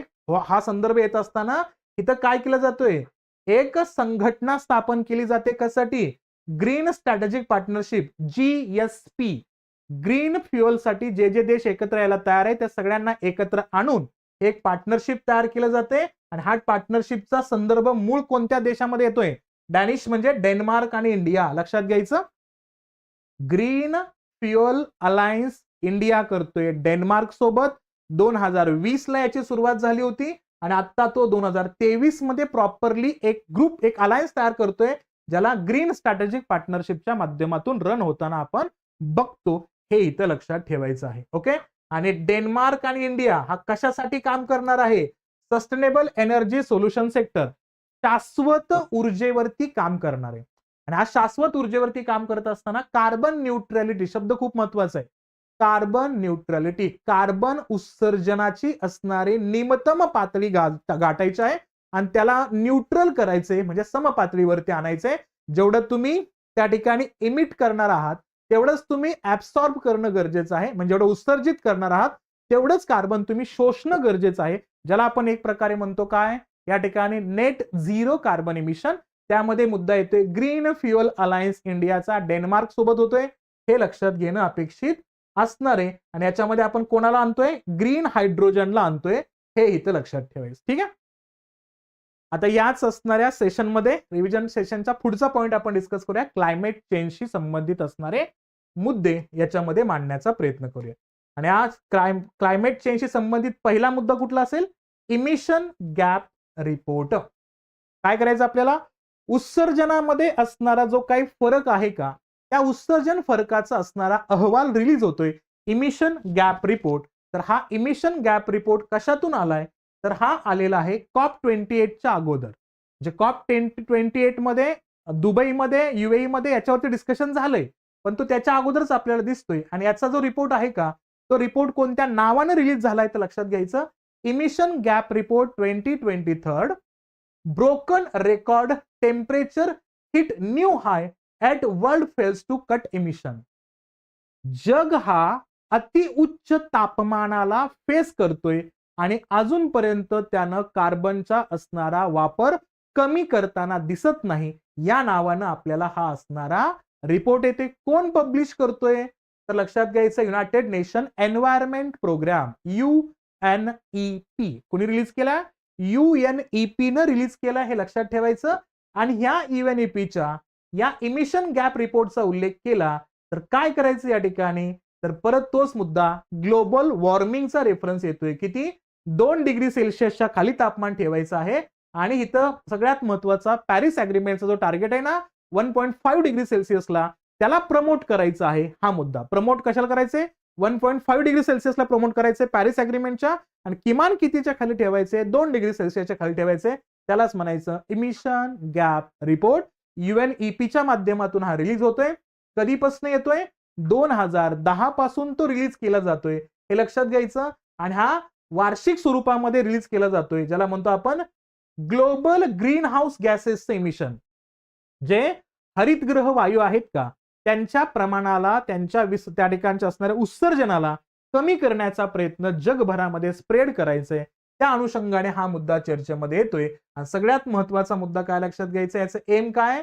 युनायटेड नेशन मध्ये असणारे जेवढे मेंबर स्टेट आहेत का, ते सगळे स्टेट या असणाऱ्या कॉप मध्ये एकत्र आल्यानंतर या डिस्कशनला, या मुद्द्याला चर्चेमध्ये आणतील आणि त्याला मान्य करतील. हा मेन मुद्दा असतो. म्हणजे कोणत्याही कॉपच्या मीटिंगच्या अगोदर काय रिलीज होतो? UNEPचा असणारा एमिशन गॅप रिपोर्ट रिलीज होतो आणि तो रिलीज झालेला आहे. आणि त्या अनुषंगाने हे मुद्दे या ठिकाणी चर्चेमध्ये येतात. मग जो काय हा गॅप रिपोर्ट आहे ना 2023चा, त्यात काय काय स्वीकारले, जगानं काय स्वीकारले आणि भारतानं काय स्वीकारले, त्याला म्हणायचं अडॅप्टेशन गॅप रिपोर्ट 2023. काय लोक सेशन आवडत असेल, कंटेंट खूप चांगल्या पद्धतीनं किंवा रॅपिडली घेतोय आपण, सगळे मुद्दे कव्हर करण्याचा प्रयत्न याच्यामध्ये असेल. पण आवडत असेल सेशन तर लाईक करा, जास्तीत जास्त विद्यार्थ्यांपर्यंत शेअर करा. आणि जर चॅनलवरती नवीन असाल तर सबस्क्राईब करायला विसरू नका. ठीक आहे. चला बघूया आपण काय लक्षात घ्यायचं. कोण हा रिलीज करतो प्रत्येक वर्षी? तर आता सांगितलं united nation environmental program release करतो. आणि आता जगानं काय स्वीकारले तर पहिला मुद्दा लक्षात घ्यायचा, 2050 पर्यंत काय स्वीकारायचं या ठिकाणी? हाय वॉर्मिंग सिनॅरिओज म्हणजे आपल्याला कार्बन उत्सर्जनाचं असणारं प्रमाण कधीपर्यंत कंट्रोलमध्ये आणायचे तर 2050 पर्यंत कंट्रोलमध्ये आणायचे. त्या अनुषंगाने हा पार्ट याच्यामध्ये असेल. आणि लक्षात घ्यायचं आता सध्याला जो current international public adaptation fund flow आहे का, जिथं कार्बन उत्सर्जन करण्यासाठी देशांना प्रमोट करण्यासाठी रक्कम उपलब्ध करायची, ती रक्कम किती वाढवायची आहे तर ती रक्कम वाढवायची 10 ते 18 पटीने रक्कम वाढवायचे, तेव्हाच कार्बन उत्सर्जन कंट्रोलमध्ये येऊ शकतं. हा रेफरन्स याच्यामध्ये मांडला जातोय, ते लक्षात घ्यायचं.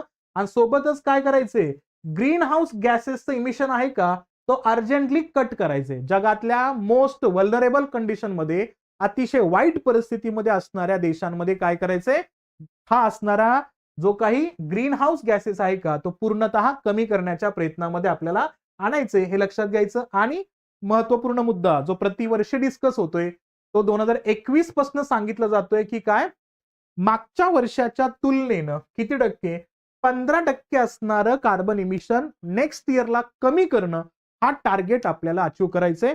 तो या 2023च्या अनुषंगाने परत एकदा चर्चेमध्ये येतोय. म्हणून लक्षात घ्यायचं काय, याच्यामध्ये हा मुद्दा असेल. कुठले कुठले मुद्दे आपण स्वीकारले युनायटेड नेशनच्या एन्व्हायरमेंटल प्रोग्राम अंतर्गत, याचा रेफरन्स यामध्ये मांडला जातोय. आणि याच्यामध्ये कोण मदत करणार आहे तर मदत लक्षात ठेवायचं या ठिकाणी वर्ल्ड बँक आणि इंटरनॅशनल मॉनिटरी फंड. कोण कोण मदत करतोय, वर्ल्ड बँक मदत करतोय, तसंच IMF मदत करतोय, हे पण लक्षात घेणं अपेक्षित असणार आहे. आणि सोबत चर्चेमध्ये येतोय कोणता fund, loss and damage fund. लक्षात घ्यायचा कुठं डिस्कस आला हा, COP28 मध्ये डायरेक्टली क्वेश्चन केला जाईल.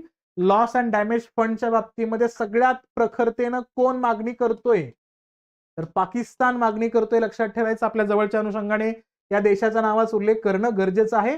आणि इथं काय काय असेल, फायनान्शियल मेकॅनिझम तयार करायचे जेणेकरून क्लायमेट चेंजच्या माध्यमातून ज्या ज्या देशाला नुकसान झालेलं आहे त्या त्या देशांसाठी मदत म्हणून ही रक्कम असावी, म्हणून याचा असणारा वापर याच्यामध्ये असेल.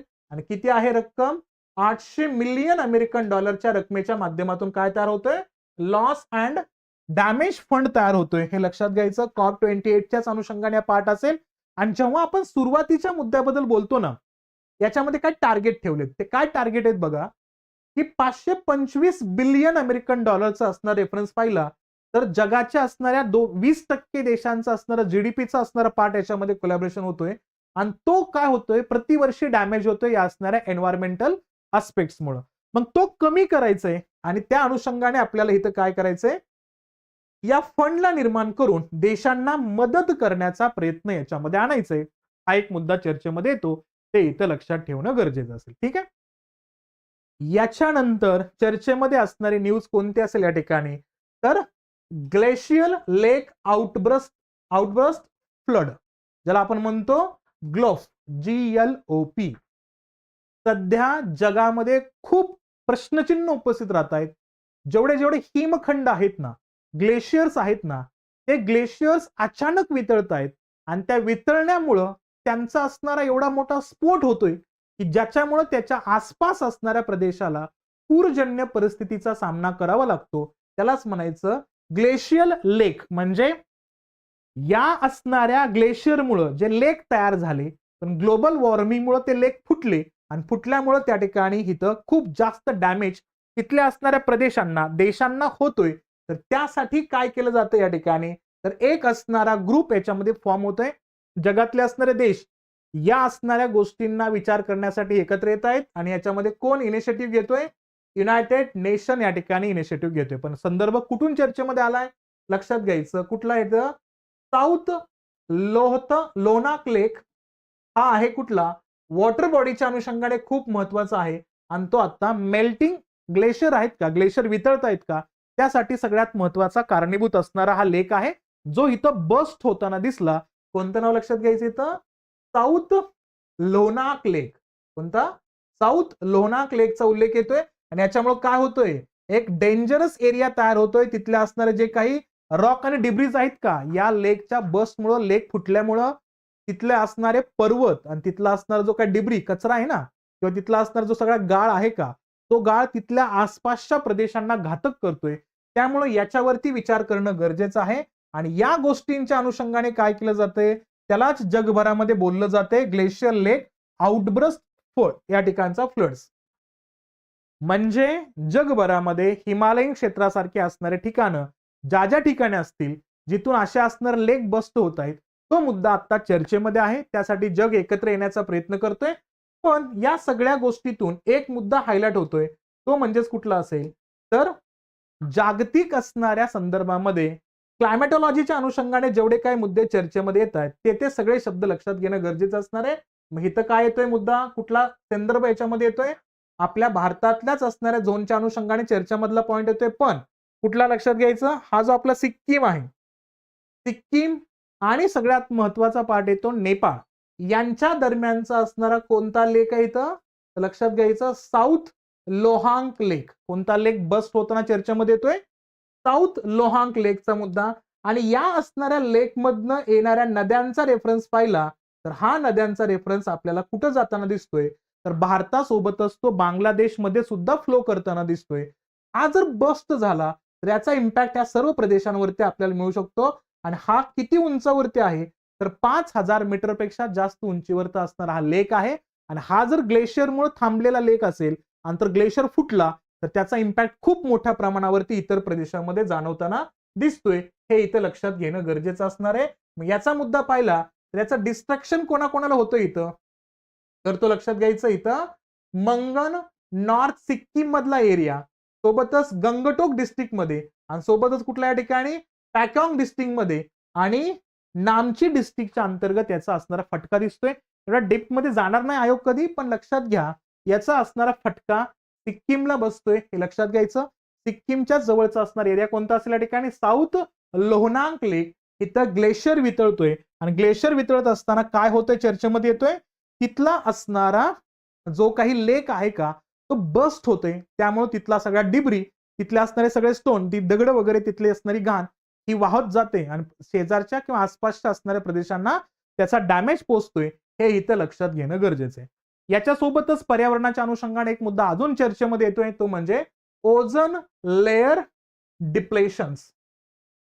म्हणजे काय होतं या ठिकाणी, इथं ओझोनचा जो थर आहे का तो ओझोन थर या ठिकाणी विरळ होत जाताना दिसतोय आपल्याला. म्हणजे रेफरन्स चर्चेमध्ये येतोय कोणानुसार तर एक रिपोर्ट आता रिसेंटली स्टडीमध्ये आलाय. कोणता रिपोर्ट आहे, नाव लक्षात घ्यायचं, नेचर कम्युनिकेशन्स यांनी काय केलं, ओझोन होल जो अंटार्क्टिक वरचा आहे का त्याच्यामध्ये आता मॅसिव्ह मागच्या 4 वर्षामध्ये या असणाऱ्या लेअर मध्ये विरळता खूप मोठ्या प्रमाणात दिसते. असा रिपोर्ट कोण देतोय, नेचर कम्युनिकेशन्स. काय रेफरन्स आहे ते लक्षात घ्यायचं की ओझोन जो आहे का त्याच्या कोर ओझोन लेअरच्या अनुषंगाने 2004 ते 2022 या दरम्यान त्या ओझोन लेअरची असणारी पातळी किती टक्क्यानं कमी झालेली आहे तर 26% ही ओझोनची असणारी पातळी आपल्याला कमी होताना दिसते. हे इथं लक्षात घेणं गरजेचं आहे. हा संदर्भ इथं महत्वपूर्ण असेल. ठीक आहे, किती टक्के, 26% या ठिकाणी कमी होताना दिसते. आणि त्यासाठी जर बघितलं तर काय करणं गरजेचं आहे तर हा मॉन्ट्रियल प्रोटोकॉल जो आहे का, मॉन्ट्रियल प्रोटोकॉल हा प्रत्यक्षात ओझोनसाठीच डिक्लेअर झालेला आहे. त्याच अनुषंगाने आपण ओझोन डे सुद्धा या असणाऱ्या 16 सप्टेंबरच्या अनुषंगाने सेलिब्रेट करतो. तर त्या असणाऱ्या नियमकांना परत एकदा चर्चेमध्ये आणणं गरजेचं आहे, कारण ओझोन लेअर हा खूप मोठ्या पद्धतीनं विरळ होत चाललेला आहे. हा रेफरन्स या ठिकाणी मांडताना दिसतात.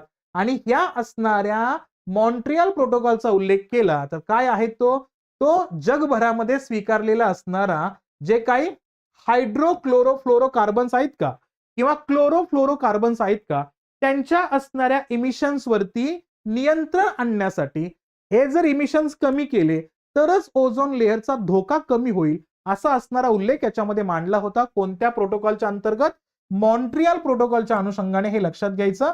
आणि त्या मॉन्ट्रियल प्रोटोकॉलमध्ये कुठला दुरुस्ती लक्षात ठेवायची या ठिकाणी, किगाली अमेंडमेंट ही नावं तुम्हाला विचारली जातात. या ठिकाणचा रेफरन्स जर पाहिला तर कोणकोणत्या प्रोटोकॉलमध्ये चेंजेस झाले, त्याचा मूळ संदर्भ ओझोन लेअरशी कसा आहे, नावं लक्षात घ्यायची. आणि इथं किगाली अमेंडमेंट मध्ये दुरुस्तीमध्ये काय झालं तर इथं या ठिकाणी हायड्रोफ्लोरोकार्बन्सला सुद्धा इमिशन करणं याच्यामध्ये ऍड केलंय. म्हणजे कार्बन लेअर कमी करायचं असेल, त्याचं असणारं जे विरळतेचं प्रमाण कमी करायचं असेल तर कोणकोणते असणारे ठिकाणचे इमिशन्स उत्सर्जन कमी करणं गरजेचं आहे. याच्यामध्ये आपण CFCs बघतो, HCFCs बघतो, ज्याला क्लोरोफ्लोरोकार्बन्स म्हणतो, हायड्रोक्लोरोफ्लोरोकार्बन्स म्हणतो. त्याच्यामध्ये एक मुद्दा ऍड केला, हायड्रोफ्लोरोकार्बनचा उल्लेख याच्यामध्ये येतो. हे इथं लक्षात ठेवणं अपेक्षित असणार आहे. ओझोन लेअरचं असणारं डिप्लेशन्स या ठिकाणी होताना दिसतोय ओझोन लेअर मध्ये, आणि तो कुठं अटलांटिक झोन मध्ये आपल्याला या ठिकाणी याचे असणारा जो काही डॅमेज पॉइंट आहे का तो याच्यामध्ये होताना दिसतोय, हे लक्षात घ्यायचं. ठीक आहे. त्यानंतर आपण मगाशीच बघितले सगळे सायक्लोन्स, त्यातला एक सायक्लोन्स चर्चेमध्ये येतो, तो म्हणजे कुठला, सायक्लोन बिपरजॉय. लक्षात घ्यायचा. हा सायक्लोन बिपरजॉय का महत्वाचा आहे, कारण तो अरेबियन सी मध्ये आपल्याला येताना दिसला आणि आपल्या अरबी समुद्रामध्ये जास्त सायक्लोन्स येत नाहीत. या सायक्लोनचा रेफरन्स पाहिला तर दोन्ही देशांना याचा फटका बसला, भारत आणि पाकिस्तानला सुद्धा, या सायक्लोन बिपरजॉयच्या अनुषंगाने. आणि हा सायक्लोन बिपरजॉय जो आहे का तो व्हेरी सेव्हिअर सायक्लोनिक स्ट्रोम होता, ज्याचा पाठ कुठे हिट झाला, गुजरात आणि राजस्थानमध्ये हिट होताना दिसतोय या सायक्लोनच्या माध्यमातून. आणि या सायक्लोनचा असणारा जो इम्पॅक्ट आहे का तो या अरबी समुद्रामध्ये वाढत जाताना दिसला होता, म्हणून हा असणारा सायक्लोन चर्चेमध्ये होता. म्हणून हे थोडंसं नाव इथं लक्षात घेणं अपेक्षित असणार आहे. कोणता, बिपरजॉय सायक्लोनचा रेफरन्स याच्यामध्ये येतो. नंतर एक मुद्दा चर्चेमध्ये आहे, जगभरामध्ये कुठला असेल, त्याला म्हणायचं इथं ऍक्वियस. ऍक्वियस म्हणजे काय, ही एक पद्धत आहे पाण्याला सिक्युअर करायची. कसं, आपल्या सर्वांना माहित असेल बा, बांधाचं पाणी असतं बा आपल्याकडं, म्हणजे शेतामध्ये जर आपल्याला त्या ठिकाणी शेती पाणी द्यायचं असेल तर आपण या अशा बांधांचा उपयोग करतो पा.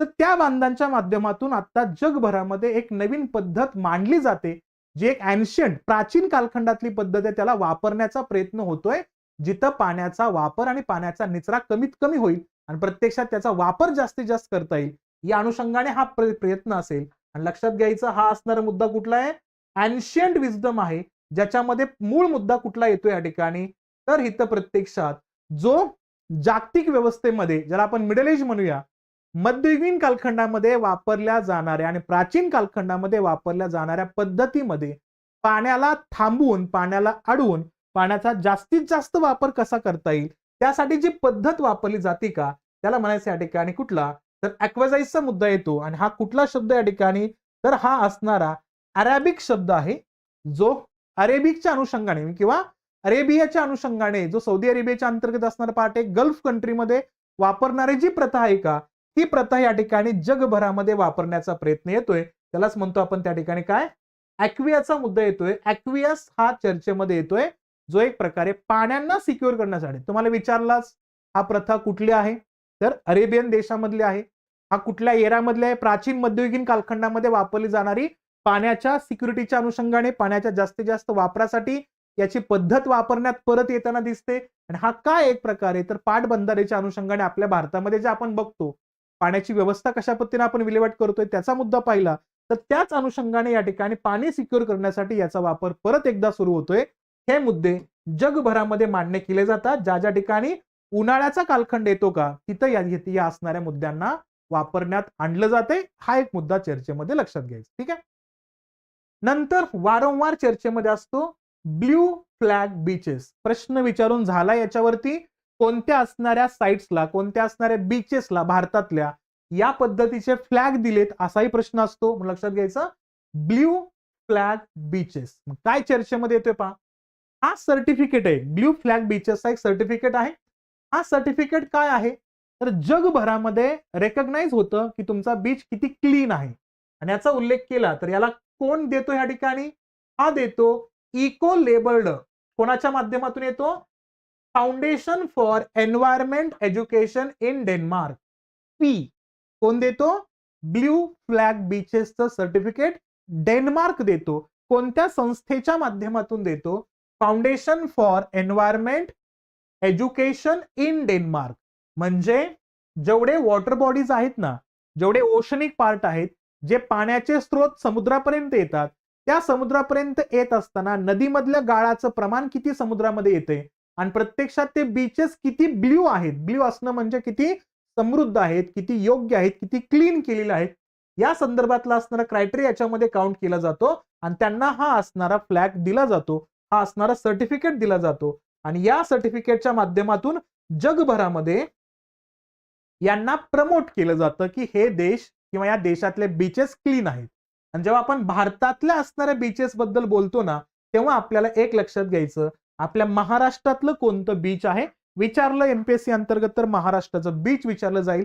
आणि कोणतं असेल या ठिकाणी, तर इथं लक्षात घ्यायचं भोगाव बीच महाराष्ट्र. कोणतं असेल या ठिकाणी, भोगावे बीच महाराष्ट्राचा उल्लेख येतो. जवळचा गोव्याचा उल्लेख केला तर इथं मिरामार बीचचा उल्लेख लक्षात घ्यायचा. कर्नाटकाचा उल्लेख केला इथं तर पुदू बिद्री अँड कसारको बीच कर्नाटकाचा उल्लेख येतोय. लक्षद्वीप चर्चेमध्ये आहे म्हणून लक्षद्वीपच्या बीच असणाऱ्या ब्ल्यू फ्लॅगच्या अनुषंगाने सीचं सुद्धा बीचचं पण नाव लक्षात ठेवा. कोणतं असेल इथं, बंगाराम बीच लक्षद्वीपचा. केरळाचा उल्लेख केला तर कप्पड बीच केरळाचा उल्लेख याच्यामध्ये येतो. आणि अंदमान निकोबारच्या अनुषंगाने पण मुद्दे लक्षात ठेवा. कोणता संदर्भ येतो या ठिकाणी, राधानगर बीच अंदमान निकोबार, हेही लक्षात ठेवा. ओडिसाचा उल्लेख येतो, गोल्डन बीच रेफरन्स येतो. आंध्र प्रदेशचा उल्लेख येतो या ठिकाणी, ऋषिकोंडा बीचचा उल्लेख. पुद्दुचेरीचा उल्लेख केला तर इडन बीचचा उल्लेख आहे. तमिळनाडूचा उल्लेख केला तर इथं कोवालम या असणाऱ्या बीचच्याही नावाचा उल्लेख येतोय. चर्चेमध्ये असतात हे बीच, लक्षात घ्या. गुजरात आणि दीव मधलं बघितलं, गुजरातलं बघितलं आपण त्या ठिकाणी शिवराजपूरचा उल्लेख येतोय आणि सोबतच येतो दीव मधला या ठिकाणी घोगाला बीचचाही रेफरन्स याच्यामध्ये येतोय. किमान आपल्या महाराष्ट्राचाही किमान संदर्भ इथं लक्षात घेणं अपेक्षित असेल. ठीक आहे. हा, एक मुद्दा खूप मोठ्या पद्धतीमध्ये चर्चेत आला होता, तो म्हणजे रॅट होल मायनिंग. आठवते कोणाला? आपल्या भारतामध्ये एक घटना अशी घडली, इथं प्रत्यक्षात टनल बांधत असताना काही लोक अडकले होते. कुठं? त्या टनलमध्ये. तर ते कोणतं ठिकाण आहे मला कमेंट बॉक्समध्ये सांगा बघू.